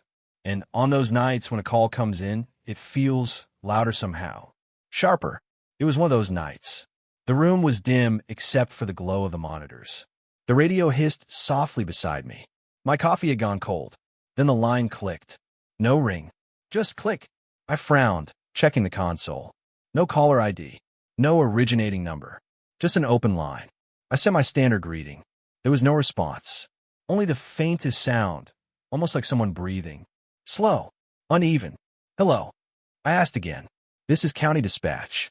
Can you hear me? The breathing stopped. And then a whisper, so soft I almost thought it was in my head. I'm trapped. I leaned closer to the headset mic. Sir, where are you? A pause. Then the voice again, low, shaking, like every word was costing him something. I'm under the floor. There's someone crawling above me. I sat up straighter, every instinct firing at once. I'd heard my share of strange calls, but something about the way he said it made the hair rise on my arms. Okay, I said, trying to keep my voice calm. You're under the floor? Can you tell me the address? There was a long scrape in the background. Not over the phone line, it sounded inside the line. Like the sound was too close to be real. I don't know, he whispered. It's dark. I can't move much. I think my leg's broken. I started opening up the map interface. What's the last thing you remember before you got there? Another pause. I could hear him swallowing, his breath shaking. I was in a house. Small. Old. I was walking down the hall, and then there was a hole. I think I fell. But the boards closed back up. I heard them. Nails. Hammer. I gripped the desk. Do you know who's upstairs? Yes. The whisper was almost gone now, but I could still hear him. They're not walking. They're crawling. Something shifted in my chest. A heaviness, like the air had thickened. The sound in the background, it was faint, but I could make it out now. A slow drag. A weight moving across wood. Every few seconds, a pause. Then, 2 short breaths. And then it would start again. I muted my mic for a second, signaling to my partner across the room to start tracing. She nodded, already typing. Sir, I need you to stay on the line with me. Can you describe anything about where you are? Smells? Sounds. There was another pause. Then he said, it smells like soil. And something sweet. Like rotten fruit. I shot a look at the map on my screen. No trace yet. And there's a light. But it's not from above. It's from a side. The side. I asked. Yeah, he whispered. It's like a thin line. And oh God, I think it's an eye. I froze. An eye? What do you mean? But before he could answer, there was a thump so loud it cut through the static. He sucked in a sharp breath. They're right above me now, he said, almost crying. They're breathing into the floor. And then, I heard it too. Another voice. Not whispering, just breathing. Right on top of his. A wet, deep inhale, followed by a slow exhale that almost sounded like a sigh. I looked back at my partner. She shook her head. No record of the number. No signal source. That was impossible. Calls don't just appear from nowhere. The man on the line started crying quietly. Please, he begged. You have to hurry. They're going to. The line went dead. Just like that. No disconnect tone. No fading static. 1 second he was there. The next, silence. We tried to call back. Nothing. The system didn't even register that there had been a call to return. I stayed an hour after my shift ended, combing through the logs, asking my supervisor if maybe the system had glitched. There was nothing. Not a single record of the line opening. It was like I've been talking to a ghost. But that's not the part that's kept me up every night since. The part one can't shake is the last few seconds before the call dropped. Because if I replay in my head, and I have over and over, I realize the breathing didn't just overlap his. It matched mine that I thought maybe I'd misheard him. Or maybe the static had swallowed part of the address. But the way he repeated it, slowly, like a teacher making sure a student understood, told me he was certain. I wrote it down exactly as he said it. Street name, house number, and then nothing. No cross street, no landmark. Just a number and a name I'd never seen on our system before. We're trained for this. People get addresses wrong all the time. Panic scrambles the mind. Fear blurs memory. Sometimes they give you the street from the town they grew up in. Sometimes they give you a number that hasn't existed since the 60s. I typed it in anyway. Waited for the system to load. Nothing. No match. I double-checked the spelling, the number, the format. Nothing. Our mapping software just pulsed a faint red outline, like it was searching and then giving up. He was still breathing into the phone. I could hear it, shallow, quick, ragged. Sir, I can't find that address. I told him, my voice calm, steady, the way they train us. Are you sure? Yes, he cut me off. His voice had a strain to it now. It's here. I'm here. She's right above me. She hasn't moved. I froze. That phrasing. Hasn't moved. Like he'd been listening for a while. Like this wasn't just a sudden noise overhead. What's your name? I asked. He didn't answer right away. All I heard was a soft pop of static, like the line had shifted. Daniel, he finally said. Please, don't hang up. If you hang up, I'm dead. The words sat heavy in my ears. My mind was already running through scenarios. Maybe he's in a crawl space or a basement. Maybe someone broke in and is lying in wait. Maybe she was literal. Maybe it was a family member. Maybe he's paranoid. But I couldn't shake the tone in his voice. It didn't sound like paranoia. It sounded like someone who'd been watching something happen for too long. Daniel, I'm going to get help to you, I said. I just need more details. Are there any nearby streets? Landmarks? No. That one word was almost a whisper. Then, it's not like that. I didn't come here on a road. I frowned, writing it down even though I didn't understand. You didn't, what do you mean? He hesitated. It was just there. I opened the door and it was there. The room. I leaned back in my chair without meaning to, my pen hanging in the air. Daniel, are you inside your own house? No. There was something so final in the way he said it that I didn't push further. The typing from my partner at the next desk stopped for a second. I knew she was listening in. You can always tell, that slight tilt of the head, the way their eyes focus without looking at you. Daniel, where exactly are you calling from? If you can't give me an address, maybe tell me what the place looks like. There was a pause then. It's small. Wooden walls. Dust, a lot of dust. It smells old. There's a light, but it's weak, like it's far away. The floor is dirt, and the ceiling is so low I can almost touch it. My mind supplied the image before I could stop it. A shallow crawl space, the kind you have to hunch over in. No windows, the kind of place you don't choose to be in. Daniel, how did you get in there? Another pause. Then, almost like he was embarrassed. I don't remember. I looked at the clock. We were 6 minutes into the call. In training, they tell you that most emergencies get clearer the longer you talk to someone. Panic ebbs. Adrenaline fades enough for them to think straight. But Daniel was doing the opposite. The longer I spoke to him, the less his words made sense. Except for one thing, the crawling above him. That part never wavered. She's still there, he whispered suddenly, so softly I almost missed it. She hasn't stopped. I strained to hear, holding my breath. And maybe it was my imagination, or maybe the phone's mic was just sensitive enough, but I thought I caught it, a faint scrape like knees or hands dragging across wood. Slow, methodical. It made my scalp prickle. Daniel, I need you to stay on the line with me. I'm going to. She's faster when you talk. I froze. What? When I talk, she moves faster. That was the first time his voice cracked. I heard the fear bleed through. I glanced at my partner, who was now openly staring at me. Her screen was still blank, no location found. I mouthed nothing at her. She frowned. I turned back to the phone. Daniel, I need you to keep as quiet as you can, okay? Just listen to me. I'm going to get help to you. I started typing an incident report anyway, even though dispatch couldn't send units to nowhere. I figured if I had enough details, maybe we could trace his number, find something, anything. But when I looked at the call log on my screen, there was nothing. No number. Just line active in the corner. My stomach tightened. That only happens when the call is internal, like from another line in the building. I swallowed and forced myself to keep my voice even. Daniel, can you see anything else around you? Any doors? Windows? No, he sounded tired now. Weaker. Just the ceiling. And the dark. The line was so quiet for a moment that I thought maybe we'd been cut off. Then he whispered, "She's right above me now." I don't know why, but I pictured her face pressed flat against the wood, her mouth open, listening. The static swelled for a second, then faded. I wrote down every detail he'd given me, even though it didn't connect to anything real. Daniel, I'm going to put you on hold for just a second. No. That word came so fast and so loud it distorted in my ear. Please, don't leave me alone. I won't. I lied, already flagging our IT tech in the system for an active trace.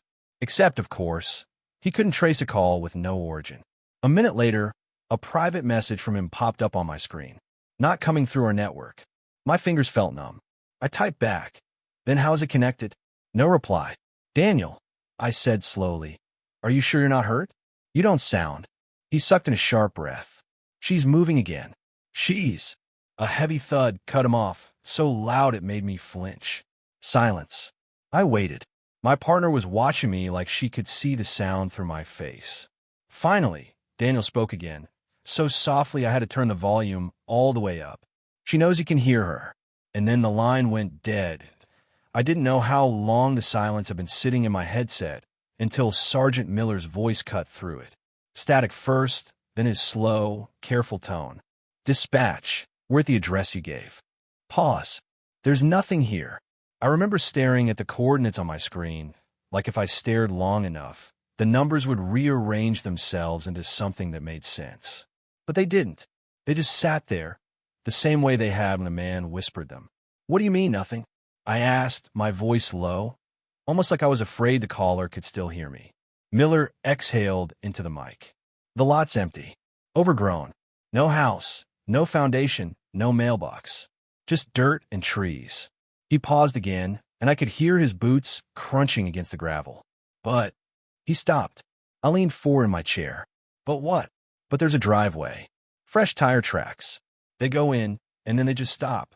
Like the vehicle vanished. I didn't answer right away. My brain was trying to line up all the pieces, the breathless whisper of the caller, the sound of crawling above him, the address that showed up on my system but apparently didn't exist in the real world. Miller broke the quiet. Dispatch, you're sure this is the spot? I glanced at the call log. My system didn't even have the usual GPS drift. The pin was locked, dead center, like the location had been burned into the map. This is what he gave me, I said. Exact coordinates. Another pause. Then Miller said, we're going to sweep the area. Hang tight. The radio clicked off, leaving me alone with the faint hum of the console. My fingers tapped against the desk, restless. I kept replaying the man's words in my head. She's right above me. The way his voice shook, but not from crying, from something else. Something like disbelief. I told myself maybe he was high. Maybe this was just another prank call from someone with too much time and a cruel sense of humor. But then I thought about the way he breathed between words, shallow, quick, like he was trying not to make noise. Another transmission came in. Dispatch, this is Miller. We found something. I straightened in my seat. What is it? It's an old house, he said slowly. But it's not where your coordinates were. It's about a quarter-mile east, tucked behind a line of pine trees. You wouldn't see it from the road. Relief flickered for a second. Maybe the caller had been close. Maybe this was it. Okay, check it out. The mic went dead for 30 seconds. Then Miller's voice came back, low, like he didn't want anyone else to hear. Dispatch, the place is locked up. Windows boarded. No sign of forced entry. And this thing, he trailed off again. This thing what? This place has been abandoned for years. I mean years. Dust, cobwebs, old mail stacked on the porch. No way anyone's been living here. I stare at the console, my fingers tightening around the headset cord. But, you're sure it's empty? I've got 2 deputies checking the perimeter, he said. We'll see if we can find a way in. Minutes passed.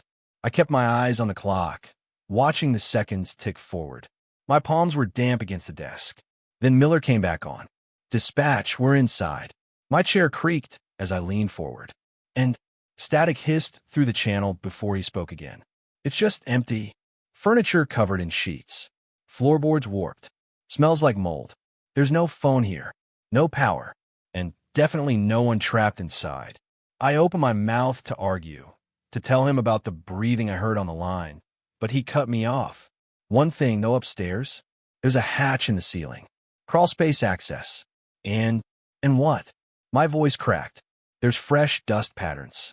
Like something or someone moved through recently. My mouth went dry. But you said the place was abandoned. It is, he said, his tone sharp now. That's why it doesn't make sense. I thought about telling him to check inside the crawl space. But part of me didn't want him to. I didn't want to know what was up there. Another deputy's voice broke in. Sarge, you should see this. Miller's mic rustled as he walked. Footsteps echoed through the empty house. Then I heard it, the metallic clink of a latch. A pause, a wooden groan as the crawl space door was pulled open. What the hell? Miller murmured. And then, silence. Miller, I said, what do you see? More silence. Then a faint, almost imperceptible sound bled through the static. Breathing. It was slow, deliberate. Not Miller's. Too soft, too close to the mic. Miller, do you copy? My voice was shaking now. A long pause. Then, in a voice I didn't recognize, low, hoarse, and wrong, came the words. She's right above me. My stomach dropped. The line went dead. I sat frozen, headset still pressed to my ear, even though there was nothing but silence now. My pulse was hammering. When Miller's voice finally came back, it was clipped, professional, like nothing had happened. Dispatch. We're clearing the scene. Nothing here. Returning to patrol. I wanted to ask him what the hell that was, but something in his tone told me not to. Something told me he didn't hear what I heard. And if he did, he wasn't going to talk about it, that I couldn't sleep after that night. Even after my shift ended, I just sat in my car in the parking lot for a while, hands on the steering wheel, staring out at the empty road, like if I drove home, I might bring something with me. It's strange how a voice can follow you even when it's gone.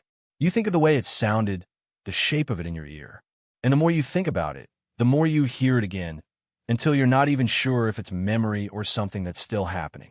I kept replaying his words in my head. She's right above me. I could still hear the way his voice cracked when he said it. That strange, shallow breathing between his sentences. And the silence that came after, like the air in that place wasn't moving at all. The search turned up nothing. That's what the reports said, anyway. Empty. Locked. No signs of forced entry. But when the tech team told me they were going to pull the call recording and run it through their filters, I didn't want to hear it again. I told myself it was just because I didn't need the extra stress. But that wasn't the truth. The truth was, I was scared that if I heard it again, I'd catch something I missed the first time. And I was right. The audio guys came in the next day, carrying their little black cases like they were about to perform surgery. They have this room in the back of the dispatch center, soundproofed, no windows. It's not big, but inside it feels like the world doesn't exist. I stood in the doorway while they set up. The call was already loaded into their software, waveforms on the screen like jagged mountains. One of them, an older guy named Reynolds, glanced at me and said, "You were the one on the line, right?" I nodded. "Then you'll want to hear this," he said. He hit play. The familiar hiss of the open line filled the room. Then his voice. The man. "Hello. Please. I can't move. She's above me. I hear her crawling." Even though I'd heard it before, my throat tightened. The breathing was louder now. Not because it had changed, but because Reynolds had isolated it. Every inhale was slow, thin, like it hurt him to draw air. They let the call play until the moment I started asking him questions. His answers were quiet, broken up by these pauses. I remembered thinking at the time that he was hesitating. But now, the pauses sounded like he was listening to something. Reynolds moved the mouse, dragging a box over one section of the waveform. Here, he said, listen to the background, not his voice. He hit a button, and suddenly the man's voice dropped away, replaced by the faint creaks and muffled thuds of movement.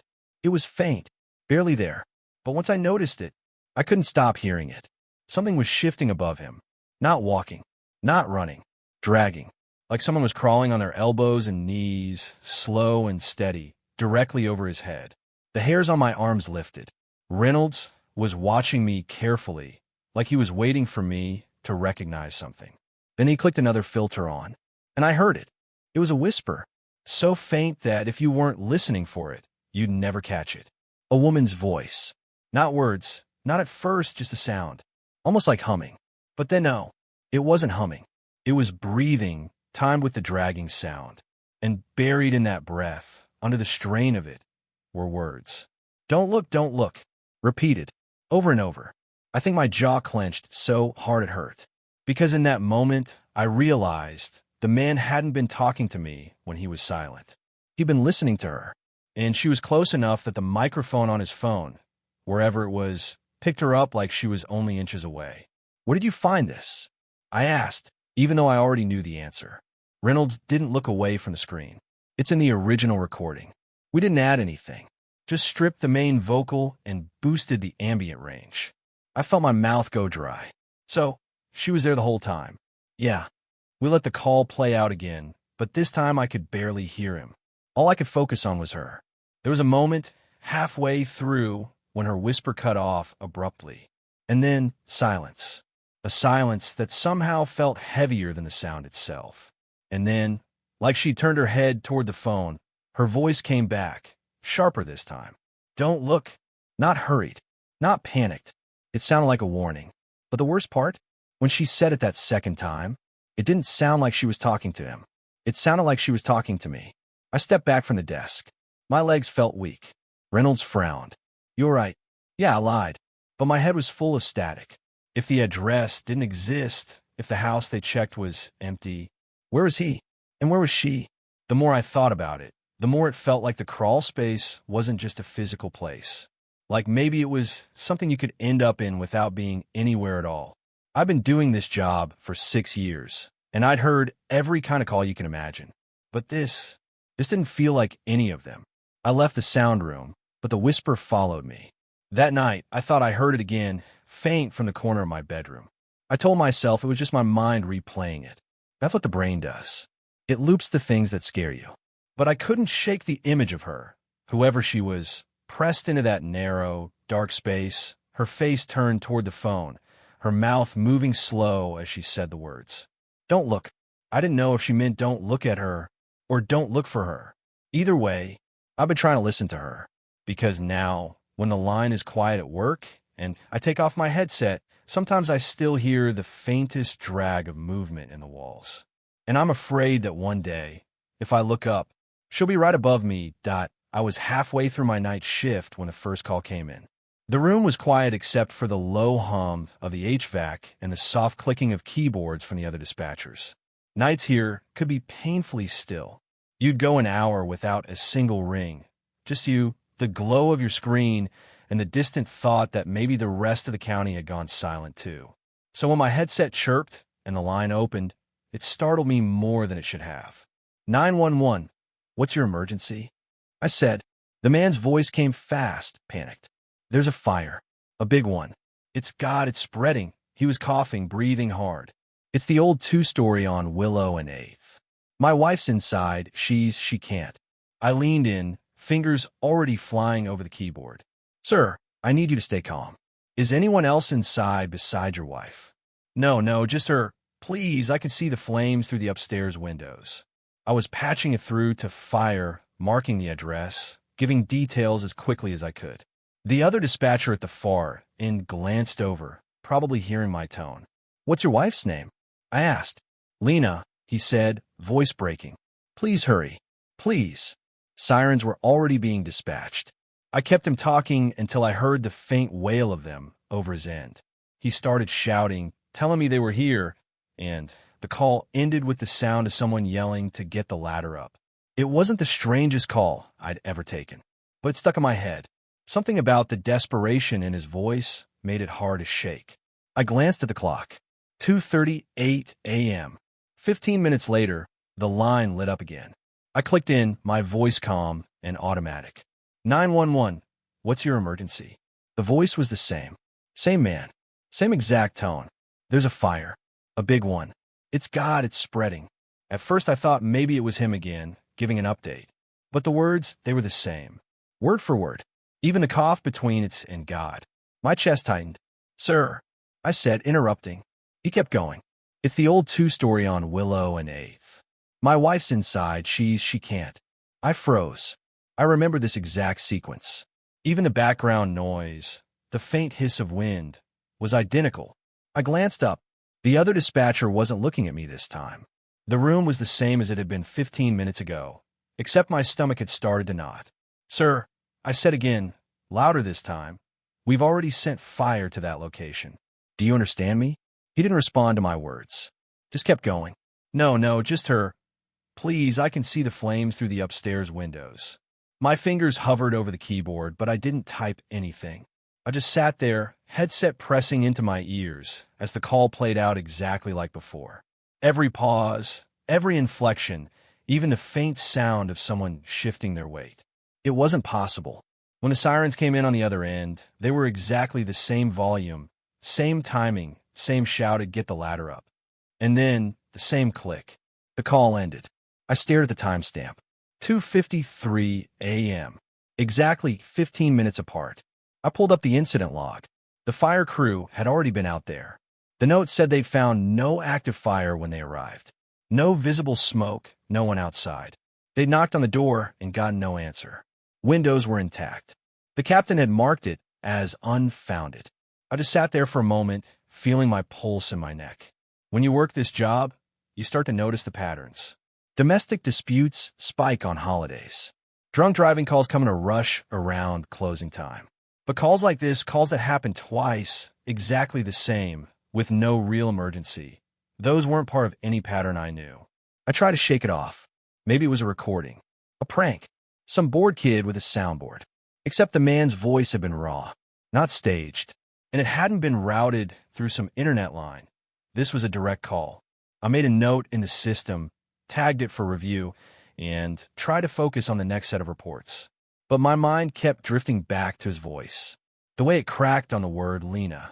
The exact timing of the cough. At 3:08 a.m., the line rang again. And before I even answered, my gut went cold. 911, what's your emergency? I said, my voice tight. There's a fire. A big one. It's God, it's spreading. I swear, my hand started trembling. I didn't even type this time. It was the same. Every damn word. Same panic. Same breathing. Same cough.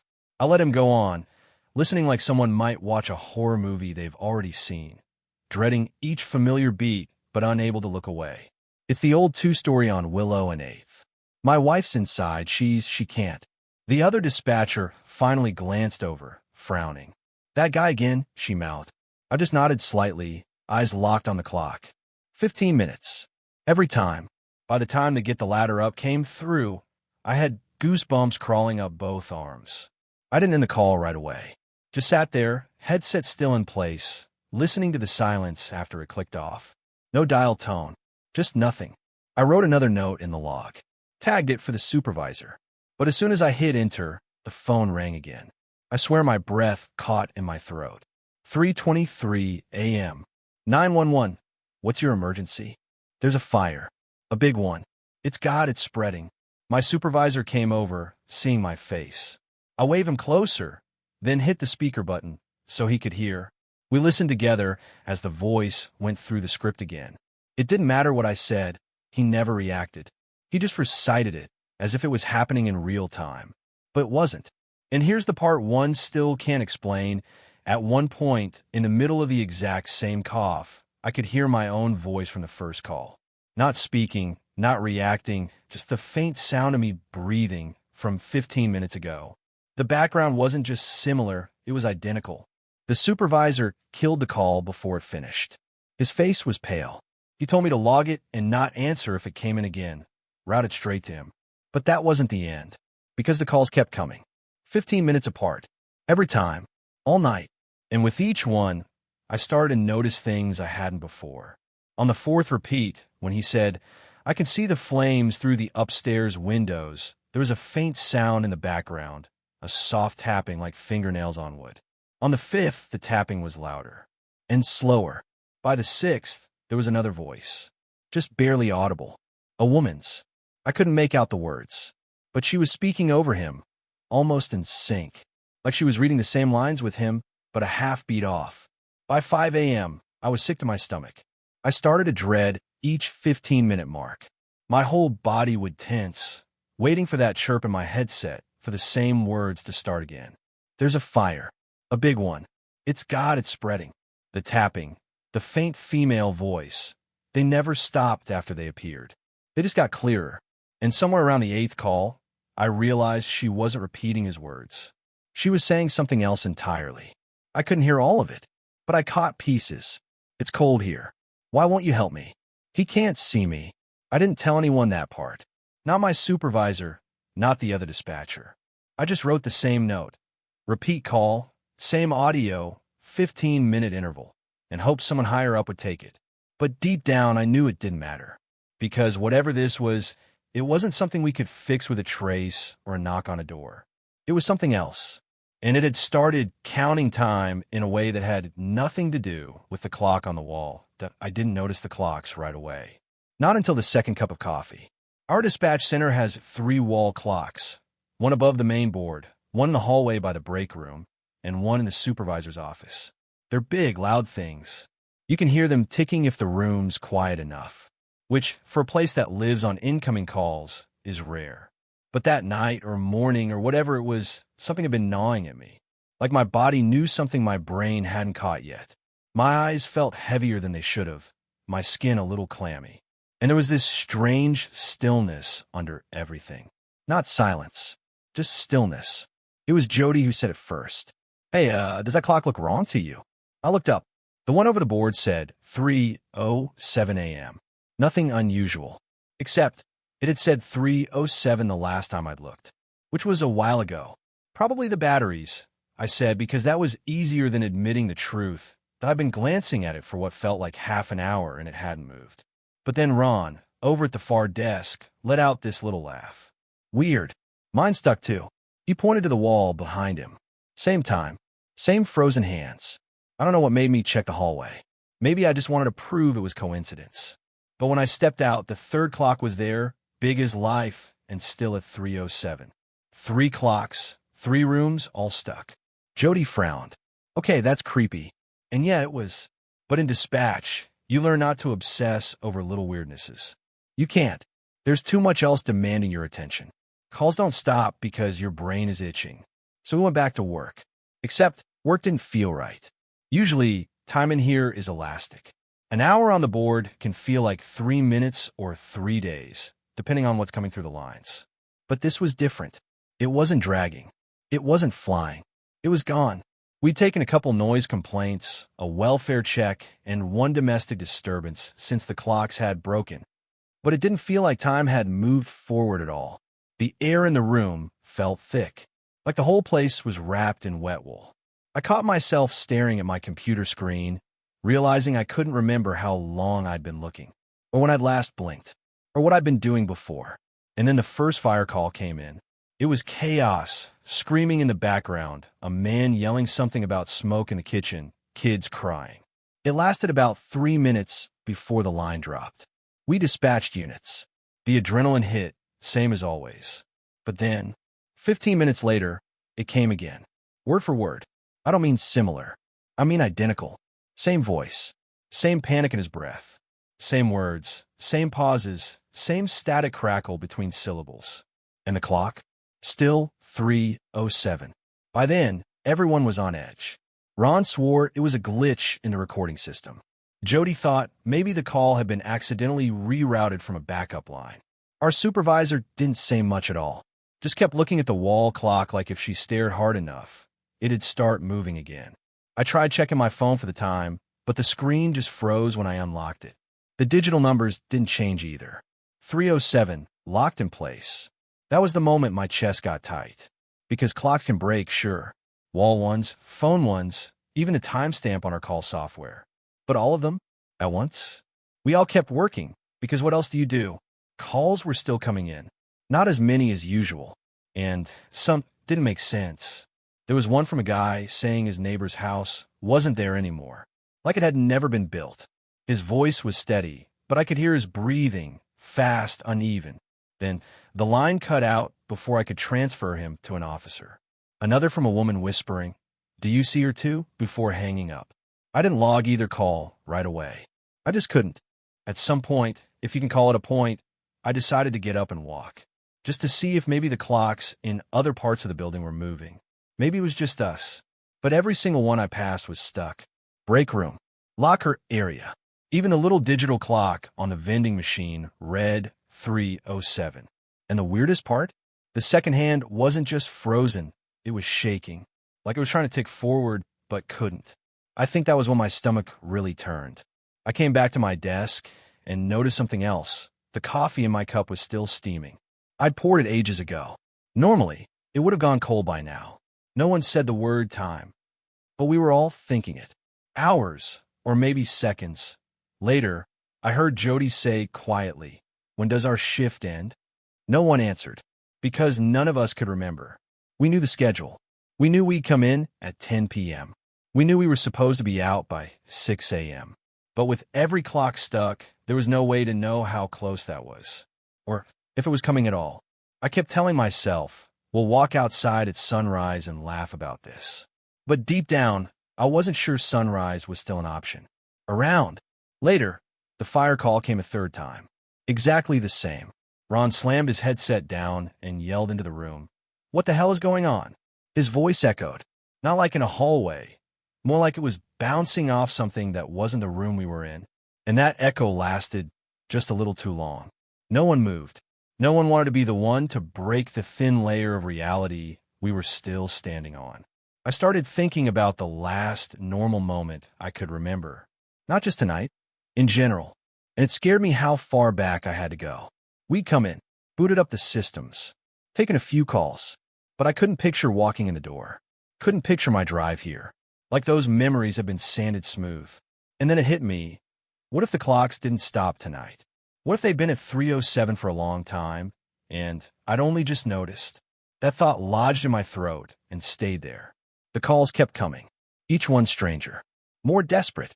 A man whispering about people standing outside his window, but his voice was layered like two recordings slightly out of sync. A kid saying she couldn't wake her mom, but she was still breathing and talking in her sleep. And always, the background felt wrong.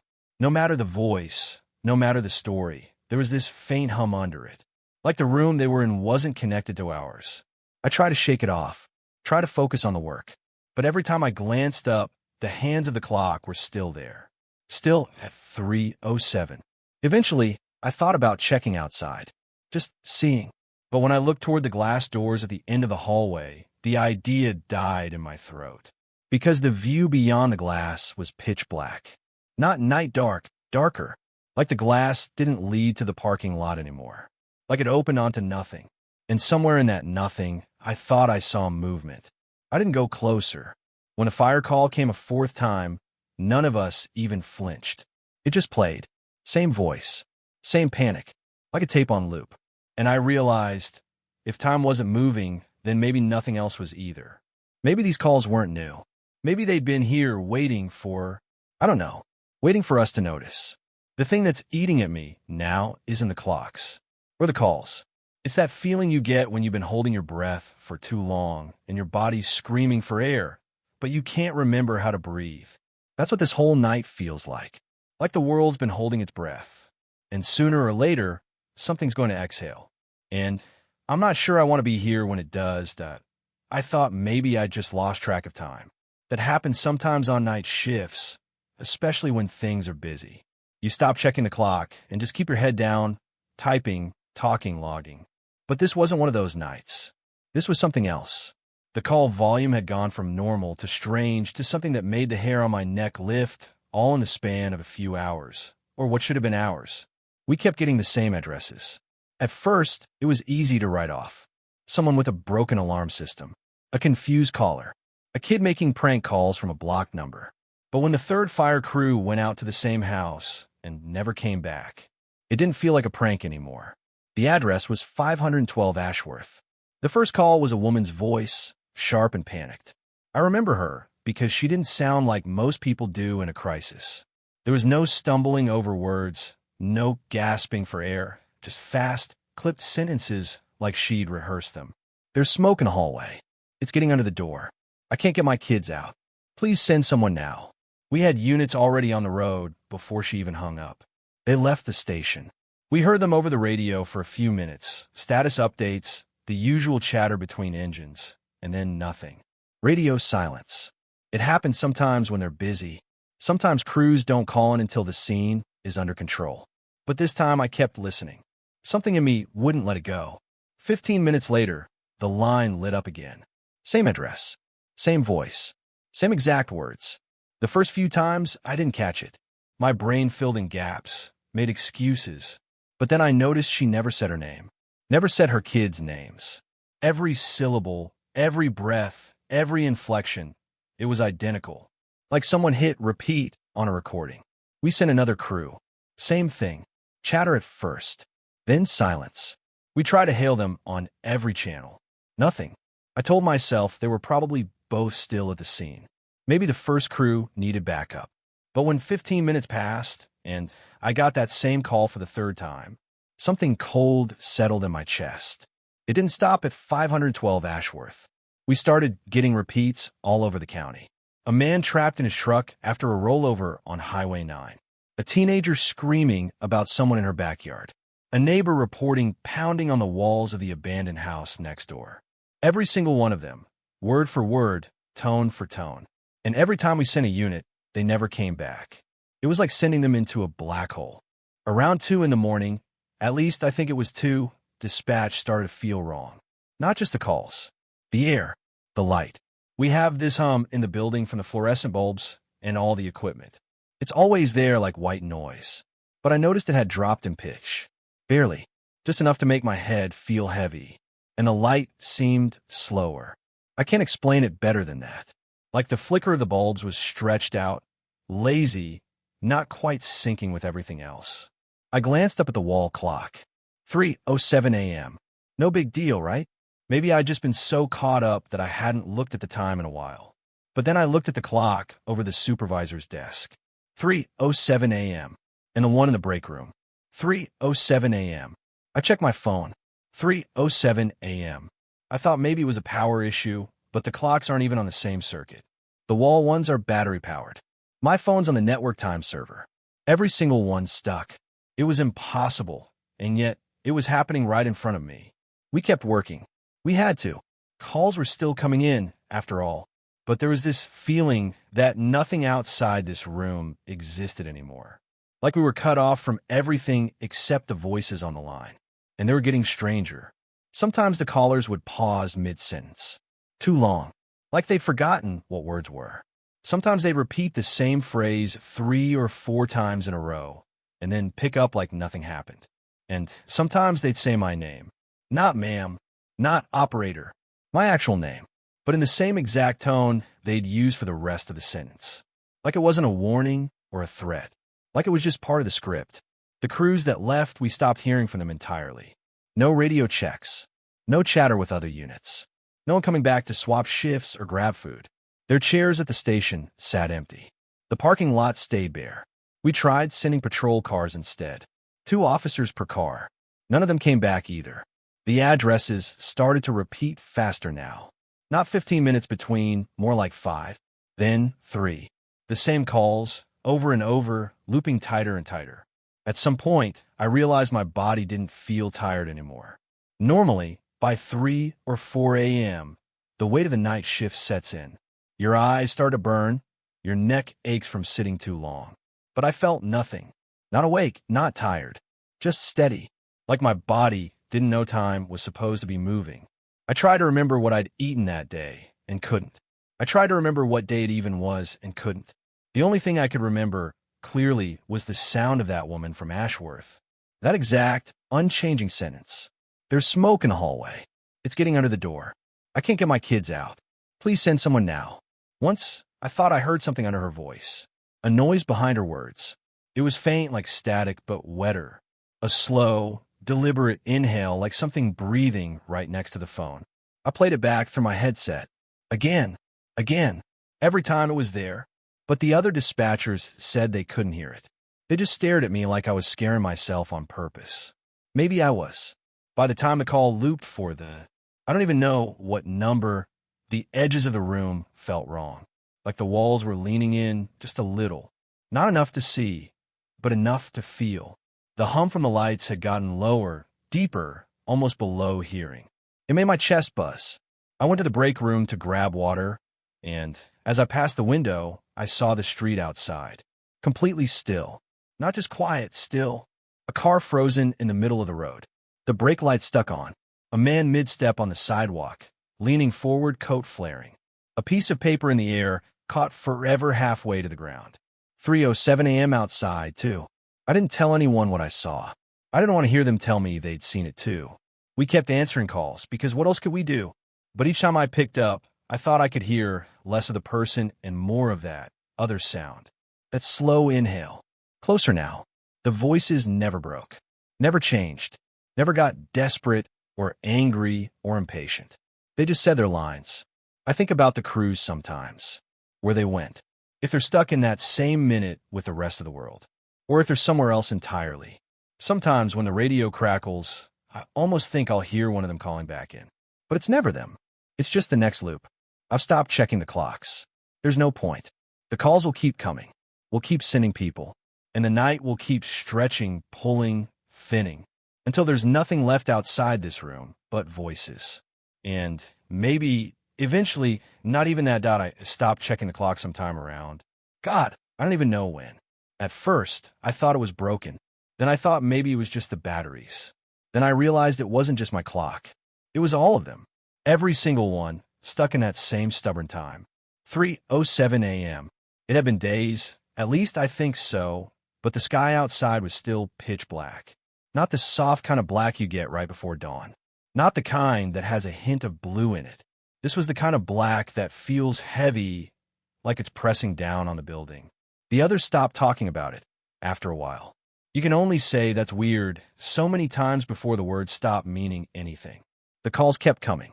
That's the part that's killing me. Not the darkness. Not the endless shift. The calls. They don't stop. And they're wrong. The voices on the other end. Sometimes I swear I've heard them before. Not just the words, but the exact same tone. Like they're repeating themselves, line for line. We had a call 3 days ago. I can't even tell anymore. House fire. Male caller, panicked, coughing, giving me an address. I dispatched a unit. 10 minutes later, the same call came in. Same voice. Same cough. Same exact pause before the address. I didn't say anything about it first. I didn't want to sound crazy. But then I noticed the unit I sent out never came back. None of them do. We keep sending trucks, sending cruisers, sending ambulances. And they just disappear. I've been trying to keep track of the days by writing them down in my notebook. Not that it matters. Every page looks the same. 3:07 a.m. Still dark. Calls keep coming. I think I've written that sentence 30 times. It started to feel like we're just chewing the same piece of meat over and over. Like time has stopped, but we haven't. The vending machine still works. The coffee still brews. The lights still hum overhead. But the world outside feels dead. When I press my hand to the glass of the front doors, it's cold. Not normal cold. Like the kind of cold that sinks into your bones in seconds. I used to step outside for a smoke every couple of hours. Now I don't even go near the doors. Something about that darkness. It feels like if I stand in it too long, I'll fall right in. Last night, if you can even call it that, Megan tried to leave. She didn't make a big show of it. She just stood up, grabbed her jacket, and said, "I'm going to get my kids." No one tried to stop her. We all just watched. She pushed open the doors, stepped into the black, and disappeared. Not like she walked out of sight. I mean, 1 second she was there, the next she wasn't. The sound of the door closing was the loudest thing I'd heard in hours. She never came back. It's not just the people outside that vanish. Earlier today, again, if that word even means anything anymore, I watched an ambulance pull out of the garage after we got another call for the same fire. I kept my eyes on it the whole way down the street. There was no fog, no curve in the road, no obstruction. It just blinked out. Gone. The road didn't even look empty. It looked wrong, like it was a picture of a road instead of the real thing. The calls are getting stranger. Sometimes I don't even think they're real emergencies. One came in a few hours ago. It was a woman whispering, not asking for help, not even panicked, just whispering, "It's still here. I can see it." When I asked what it was, she didn't answer. She just kept repeating herself until the line went dead. 5 minutes later, the same call came in again. Same voice. Same whispers. I didn't answer that one. The others are breaking down faster than I thought they would. Ryan started crying at his desk during a welfare check call. He didn't even mute the mic, just sobbed into the headset while the person on the other end asked if they could hear him. Kara's been staring at the wall clock above her station for hours now. She says she's waiting for it to move. Her lips are cracked from whispering just one more minute over and over. I stopped trying to talk to them. I'm scared if I say too much, I'll start sounding like them. It's the stillness that gets to you. Not just the fact that the time won't change, but the way everything feels suspended. No traffic outside. No sirens in the distance. No birds, no wind, nothing. Like the world is holding its breath. I keep thinking about how this started, how normal that first fire call seemed. We had no idea it was going to be the last real moment of our lives. Now, all we have are repeats. The same calls, the same addresses, the same panic. It's like we're trapped in a loop, but whatever's on the other side of the calls, it's not looping with us. I tried calling my own phone earlier. Not for any reason, just to see what would happen. It rang once. Then I heard my own voice on the other end. Not a voicemail, not a recording. My actual voice, breathing slow, like I was listening to myself. I hung up, but the phone kept ringing. The black outside is starting to creep in. I know how that sounds, but I swear the windows look darker than they did before. Like the night is pressing against the glass, looking for a way in. I covered the one near my desk with a jacket, but it didn't help. When I close my eyes, I can still feel it. It's not the kind of dark you can hide from. It's the kind that knows you're there. A few hours ago, the lights in the hallway flickered. Only for a second, but in that second, I swear I saw something. Not a person. Not exactly. A shape. Tall, narrow, standing at the far end of the hall. It didn't move. Didn't make a sound. But the moment the lights came back, it was gone. I didn't tell anyone. I think they saw it too. We're all afraid to answer the phones now. We still do. It's our job, but there's this unspoken thing between us. We know whatever's on the other end isn't right. It's not asking for help anymore. It's just watching. One call earlier didn't even have voice. Just breathing. Slow. Deep. And after every exhale, a faint tapping sound like fingernails on glass. I hung up before it could say anything. I don't think this is going to end. The idea of morning feels fake now. Like it's just some word people used to say when they thought the sun would come back. I can't even remember what daylight looks like. When I picture it, all I see is black. I keep wondering if we died and didn't notice. If maybe this is it. Endless night. Endless calls. And whatever's outside, waiting for us to step through the doors. I'm so tired. But every time I close my eyes, I dream of that first fire call. The man coughing, giving me the address. Over and over. Only now, in the dream, I can see what's behind him. A shape in the dark. Standing still. Listening. If anyone ever finds this notebook, if morning ever comes again, tell them we were here. Tell them we kept answering the calls, even when we knew no one was coming back. Tell them the night, I was barely 2 weeks into the job when I found the box. It was a slow night.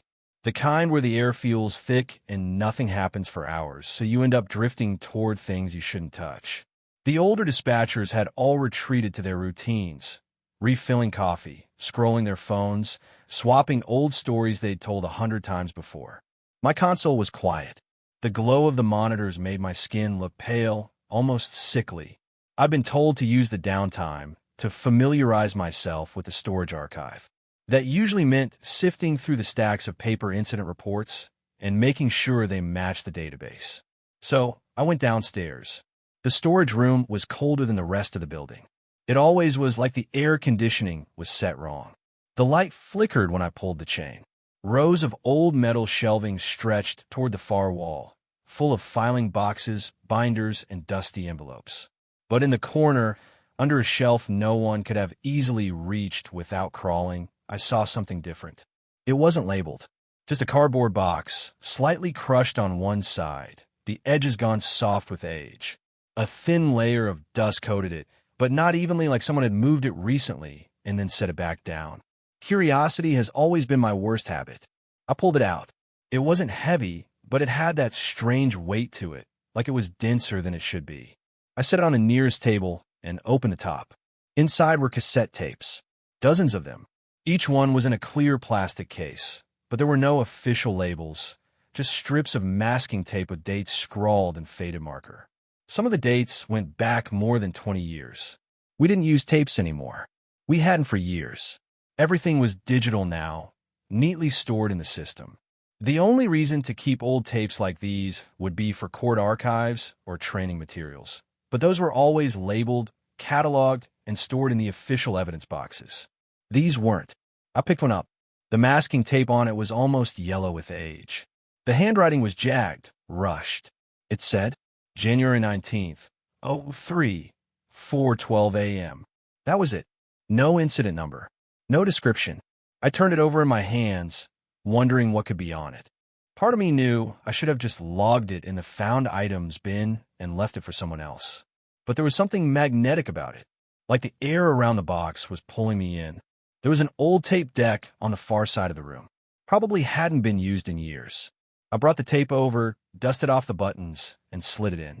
For a moment, there was nothing but the faint hiss of static. Then, a voice. A man's voice. Hello, hello. Is anyone there? He sounded winded.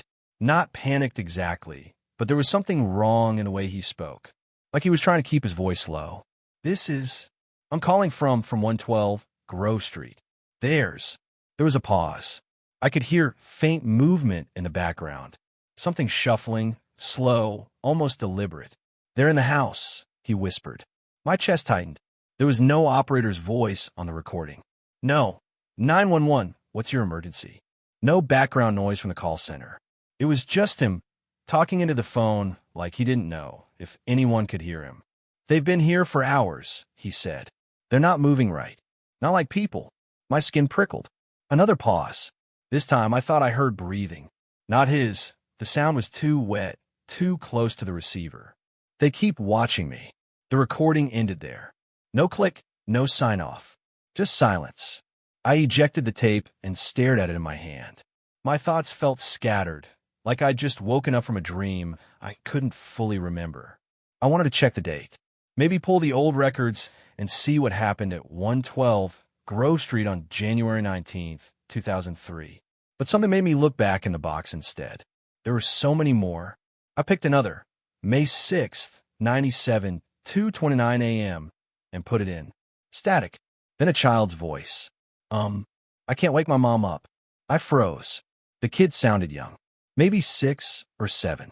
She's breathing, but she won't open her eyes. A faint thump came through the tape. Then a creaking sound. She said not to let him in. The voice dropped to a whisper. But I think he's already inside. My hand shot to the stop button. The tape clicked out, and I just sat there, staring at the deck.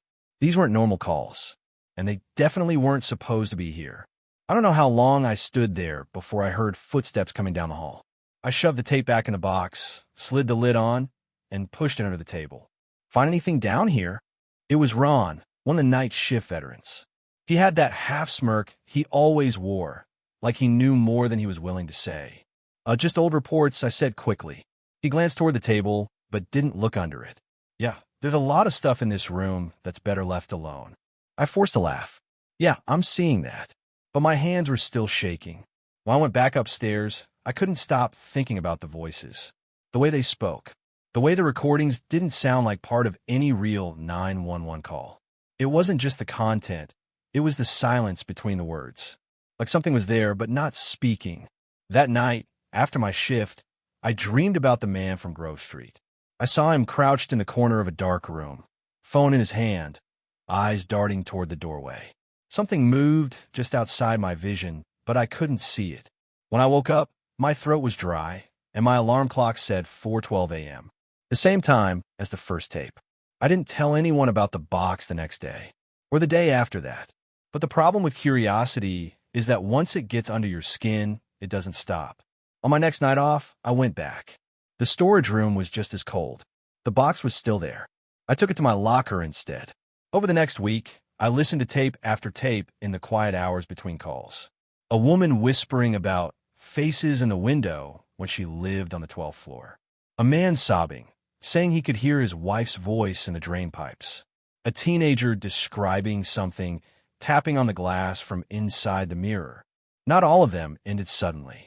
Some went on for minutes, the callers rambling, repeating themselves, drifting into nonsense before falling silent. I started making a list of addresses and dates. Some of them matched real incidents in the database, but the reports never mentioned the details from the calls. And some didn't match anything at all. It was like these calls had never been answered.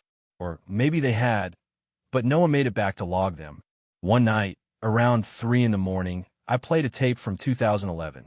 A young woman's voice came through, frantic. Is this the same dispatcher from before? I frowned. This is the third time I've called. Why won't you send anyone? She started crying. They're still in the hallway. The sound that came next, it didn't belong on a phone line. It was a scraping, like nails on tile. Long, slow, deliberate. I stopped the tape and realized the sound didn't stop. It was coming from the hall outside the storage room that I didn't plan to listen to the tapes that night. I was supposed to clock out, grab a burger, go home, and crash. That was the plan. But the box was still sitting there on the floor by my desk. The same dusty cardboard thing I'd pulled from the storage closet earlier in the day. It was like it didn't want to be out of sight, like it was waiting for me. Every time I looked away, my eyes drifted back to it. The dull beige cardboard, the frayed edges, the faint smell of mildew, and something sharp underneath it like copper. It didn't make sense. Dispatch recordings are all digital now. They have been for over a decade. But inside that box were cassettes. 30, maybe 40 of them.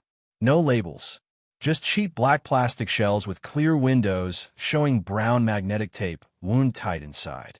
When I opened the box earlier, I'd noticed something else. The plastic on the reels, it was warm. Not room temperature warm. Warmer. Like they'd just been played. But the box was sealed in dust, shoved behind old file cabinets nobody touched.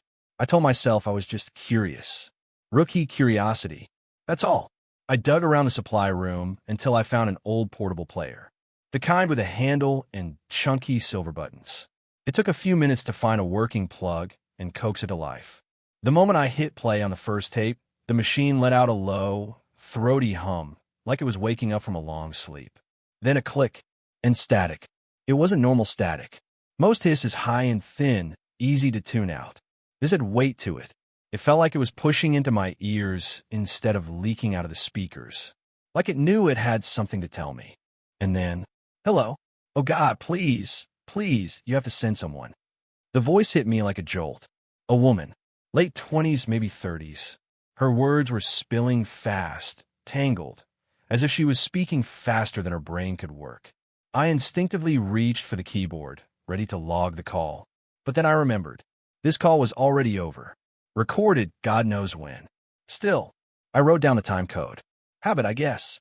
I don't know what it is. She was gasping between syllables. It's in the wires. I can hear it. My first thought was she meant a power line.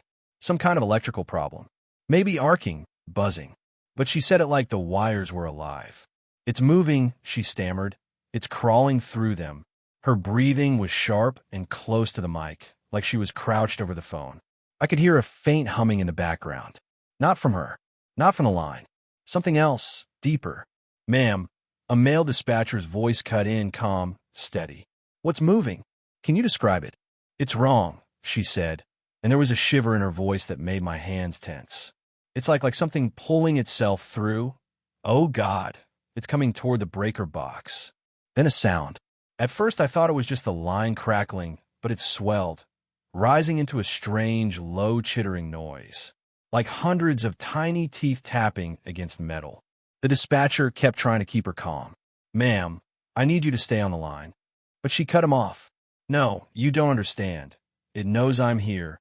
The chittering grew louder. I could almost picture it. Something inside the walls, sliding and scraping along copper wires like veins. And then a pop, like a fuse blowing. The woman screamed. It wasn't a startled yelp. It was raw, jagged terror. She started to say, but her words cut into a high-pitched distortion, as if the sound itself had been twisted. I could barely make out the last few syllables. "In a line with you." And then the call ended. No click, no hang-up tone, just silence. I froze. Not because of what she said, though that was bad enough, but because of what I heard in that last stretch. When her voice warped, something else had spoken with her. Not over her. With her. It was faint, but I swear I heard a second voice, low, wet, and layered like multiple throats speaking at once. I sat there, staring at the player, replaying the last 10 seconds. Over and over. Each time, the words blurred a little less. I could almost catch them. It didn't sound human, and it didn't sound far away. I shut the player off. The room felt different. Not colder, not exactly, but heavier, like the air had thickened in my lungs. I told myself it was just the story in my head. That's what happens with old calls. You start imagining the scene, putting yourself in it. But the longer I sat there, the more I realized something was wrong. The static was still there, even though the player was off. It wasn't loud, just a faint hiss in my ears like someone breathing across a phone line. I unplugged the machine. The hiss didn't stop. I shook my head and laughed under my breath, tried to convince myself it was just ringing from having the volume too high. That's all. But when I glanced back at the box, I noticed something I was sure hadn't been there before. One of the tapes had moved. It was tilted against the side of the box now, plastic window catching the dim light. And there, on the edge of the reel, something faint. A fingerprint. Smudged, but fresh enough to gleam. I didn't touch it. Didn't want to. I went home after that, but it followed me. The hiss was still in my ears as I lay in bed. My phone on the nightstand kept lighting up with no caller ID, but every time I answered, the line was dead except for that same hiss. I couldn't sleep. Not with the thought of that woman's voice in my head, warped, layered with something else. I kept thinking about what she said. In a line with you. Not with me. Not in the wires. With you. Like, whoever, or whatever, she heard, knew the dispatcher. Or knew someone was listening that didn't notice the dates at first. Not until I'd already gone through 3 more tapes. It was the 4th one that made me pause. The label on the cassette was written in smudged black marker. 08/14/2027, 2:17 a.m. That was 2 years from now. I frowned, turning the little rectangle of plastic over my hands. Old dispatch storage was full of mislabeled junk. Half the archive tapes were actually just blank, or had been recorded over a dozen times. But this was different. The handwriting was sharp, deliberate, not sloppy like the others. And the more I looked, the more I realized the first 3 tapes I'd listened to weren't from the past either. The first one, the screaming woman about something in the wires, had a date scrawled on the spine, 11/06/2025. 3 months from now. I hadn't noticed because I wasn't looking for it. I thought they were just meaningless scribbles. But now, with this 4th tape in my hand, the pattern clicked in my head like a seatbelt locking in place. Every single one was dated ahead of today. Days, months, years ahead. I told myself it didn't mean anything. Maybe they'd been logged wrong and dumped in storage by mistake. Maybe someone years ago had just used random dates as a filing system. But even as I thought that, a part of me, that tight, sour part that lives under the ribs, knew it wasn't random. I slid the 4th tape into the player. A soft hiss filled my ears before the voice came in. It was a man this time, breathing fast, whispering like he didn't want to be heard by whatever was in the room with him. "I'm under the floor," he said. "Tell them not to come down here. It's watching the gaps." The sound was hollow, like he was speaking inside a crawl space. Then, a noise I can't explain. Not movement, not breathing. More like when a power line hums in summer heat, but sharper, needling into my skull. The man whimpered, and I could hear him shuffle against wood. "Please," he whispered, "tell them not to follow the light. It's not the way out." Then silence. The tape clicked itself off like nothing had happened. I sat there for a while, just listening to my own breathing. It felt wrong to move too quickly, like sudden motion would make the air in the room turn against me. Finally, I ejected the cassette, turned it over, and stared at that future date again. I couldn't help it. I pulled the box closer and started digging through it, one tape at a time. 08/14/2027. 01/02/2026. 05/19/2025. 09/09/2030. Every one of them, the handwriting the same. Sharp, careful, and all of them from dates that hadn't happened yet. Then I saw it. Buried near the bottom, half covered in dust, was a tape that made my skin tighten. The date written across the label in thick, perfect letters. 08/11/2025, 11:53 p.m. Tonight, less than 6 hours from now. I sat with that tape in my hands for a long time. The room was dead quiet, except for the faint tick of the wall clock above the shelving. That old storage room always smelled faintly of paper and mildew, but now I swear it smelled warm, like the air had been inside a mouth. I told myself I wouldn't play it. Not yet, because what if I did? What if I heard something I couldn't stop from coming true? But I'm not the kind of person who can leave a door half open. I slid the tape into the player. At first, all I could hear was static. Then faintly a voice. My voice. "Can you hear me?" it said. I froze. Not because it sounded like me. People say recordings can sound weird. You don't hear your own voice the way others do. But because it was me. Not just the tone, not just the cadence. It was me speaking the way I speak when I'm tired, when I'm alone. "Don't stay at the desk," my voice said. There's an urgency in it, a weight that made my skin prickle. "They're coming through the wires. The same ones from before. Don't touch the phone after it rings the third time." I could hear background noise behind my voice, a low electric hum, and something sharper like the quick click of nails against glass. "I don't know if I have time," the voice went on. "You're going to hear them call in, one by one. Some will sound familiar. Some will." A pause. "Some will sound like people you've already buried." The voice cracked then, and I realized it was crying. "You're going to want to answer," it whispered. "You can't. That's how they pull you in. That's how I got here." Then, a loud noise, too quick to place. A gasp, and the tape cut off. I sat there for I don't know how long. It was one of those moments where the world seems to narrow into a single point, where the air feels heavier because you've been holding your breath without realizing. The date on the label burned in my mind. Tonight, 11:53 p.m. I told myself it was a prank. Someone had recorded this recently, maybe even earlier today, and was trying to mess with me. Maybe one of the other dispatchers had been bored during a shift and wanted to see if I'd freak out. But the more I replayed that voice in my head, the more I knew. It hadn't been recorded today.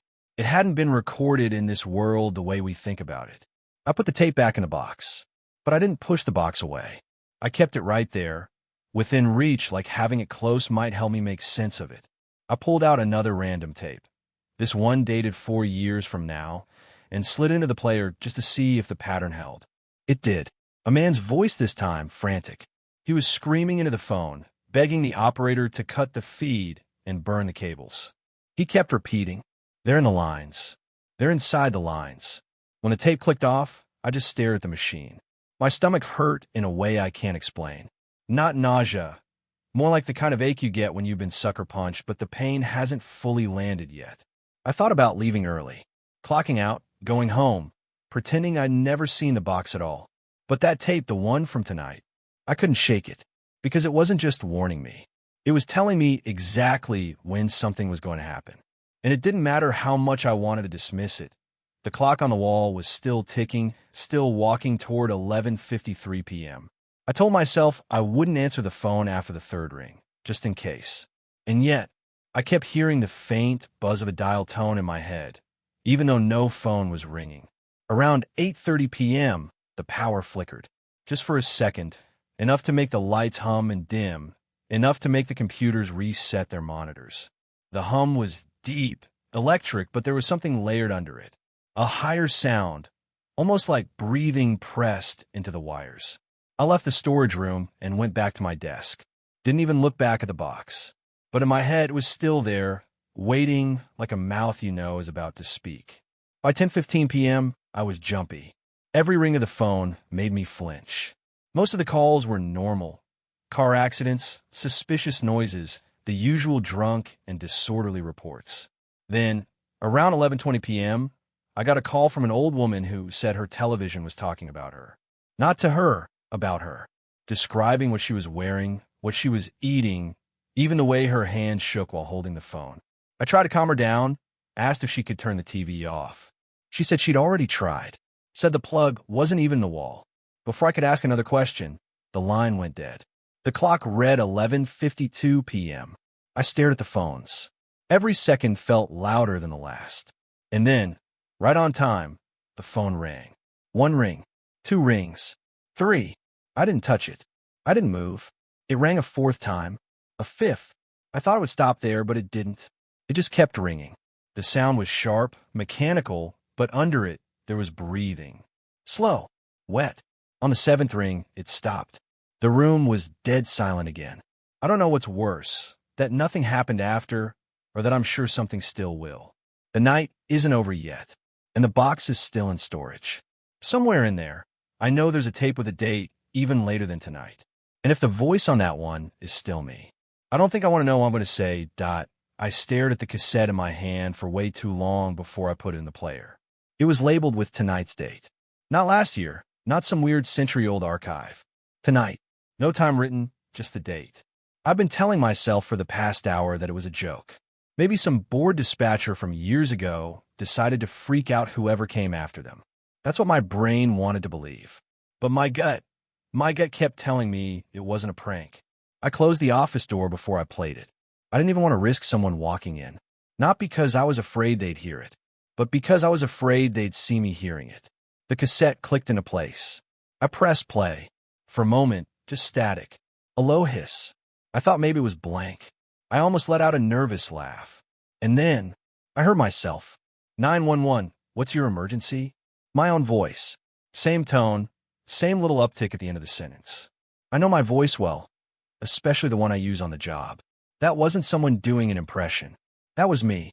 I felt my stomach drop. There was no call log for this. There was no way this should exist. But it was happening right in my ears. A woman's voice came on the line. Shaky, almost crying. It's in my house. I heard myself ask, "Ma'am, I need you to stay calm. Tell me exactly what's happening." Her breathing was fast, uneven. It's not a person. It's coming through the walls. Through the walls? My voice asked, careful but concerned. Yes, the wires. I can hear it moving in them. Like a voice under the static. I froze. Those words. I'd heard something like that before. On the first tape. The one with the woman screaming about something in the wires. The me on the tape kept talking, asking her questions. Where are you right now in the house?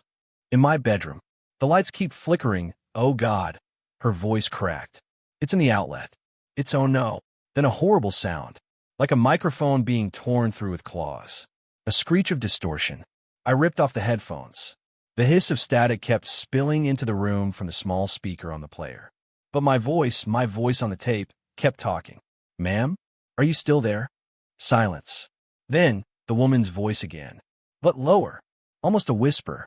It knows you're listening. The sound quality shifted. The tape hiss dropped away. The air in the room seemed to get heavier. And then, the woman laughed. Not a normal laugh. Not human. It was too steady, too slow. Like she was letting me hear each shape her mouth made. My recorded voice spoke again. Only this time, I didn't sound like myself. I sounded tired. Waited. You should have left the box alone. The room felt like it shrank around me. The tape clicked.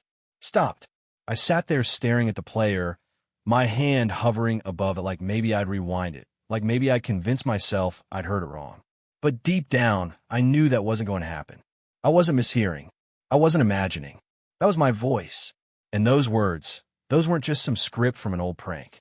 They were aimed at me. Directly. I kept thinking about the date. Tonight. What time was it? I checked my phone. 11:42 p.m. If the tape was right, whatever that call was, it hadn't happened yet. I should have just walked away. Should have gone home. But instead, I stayed. Every sound in the building felt sharper. Every hum of the fluorescent lights overhead felt like it was pressing against my skin. I told myself maybe the date meant nothing. Maybe it was random. But I couldn't shake it, the idea that I was about to take a call I'd already taken. Midnight hit. Phones were quiet. My shift was almost over. I thought maybe I was in the clear. Then the phone rang. I stared at it. I didn't even want to pick it up. But muscle memory is a dangerous thing when you work dispatch. My hand moved on its own. 911, what's your emergency? The voice on the other end was hers. It's in my house. My throat closed. I said the next line before I could even stop myself. Ma'am, I need you to stay calm. Tell me exactly what's happening. It was unfolding exactly like the tape. Every word, every breath. She said, It's not a person. It's coming through the walls. I could feel the blood draining from my face. I gripped the edge of the desk, my knuckles white. Some part of me wanted to break the pattern, say something different. But another part, some strange, quiet instinct told me not to. Told me it was already too late. I asked through the walls. Yes, the wires. I can hear it moving in them, like a voice under the static. My pulse was a drum in my ears. Where are you right now in the house? I asked, hating how automatic I sounded. In my bedroom. The lights keep flickering. Oh God, she gasped. It's in the outlet. It's oh no. And then the sound. The same distorted tearing from the tape. I yanked the headset off, but I could still hear it. Not through the headphones. Through the walls. The wires. The sound moved, crawling from one side of the room to the other. My computer screen flickered. The clock froze for a second. I heard her voice again, without the phone. It knows you're listening. The sound came from everywhere. The desk, the walls, the floor. Then, like on the tape, laughter. I swear it was behind me. I turned, but the room was empty. The phone was still off the hook, the line still open. And then, I heard my own voice on the other end. You should have left the box alone. It wasn't a recording this time. It was speaking in real time. I dropped the phone. The line went dead. I sat there, shaking, staring at the unlabeled box on the desk.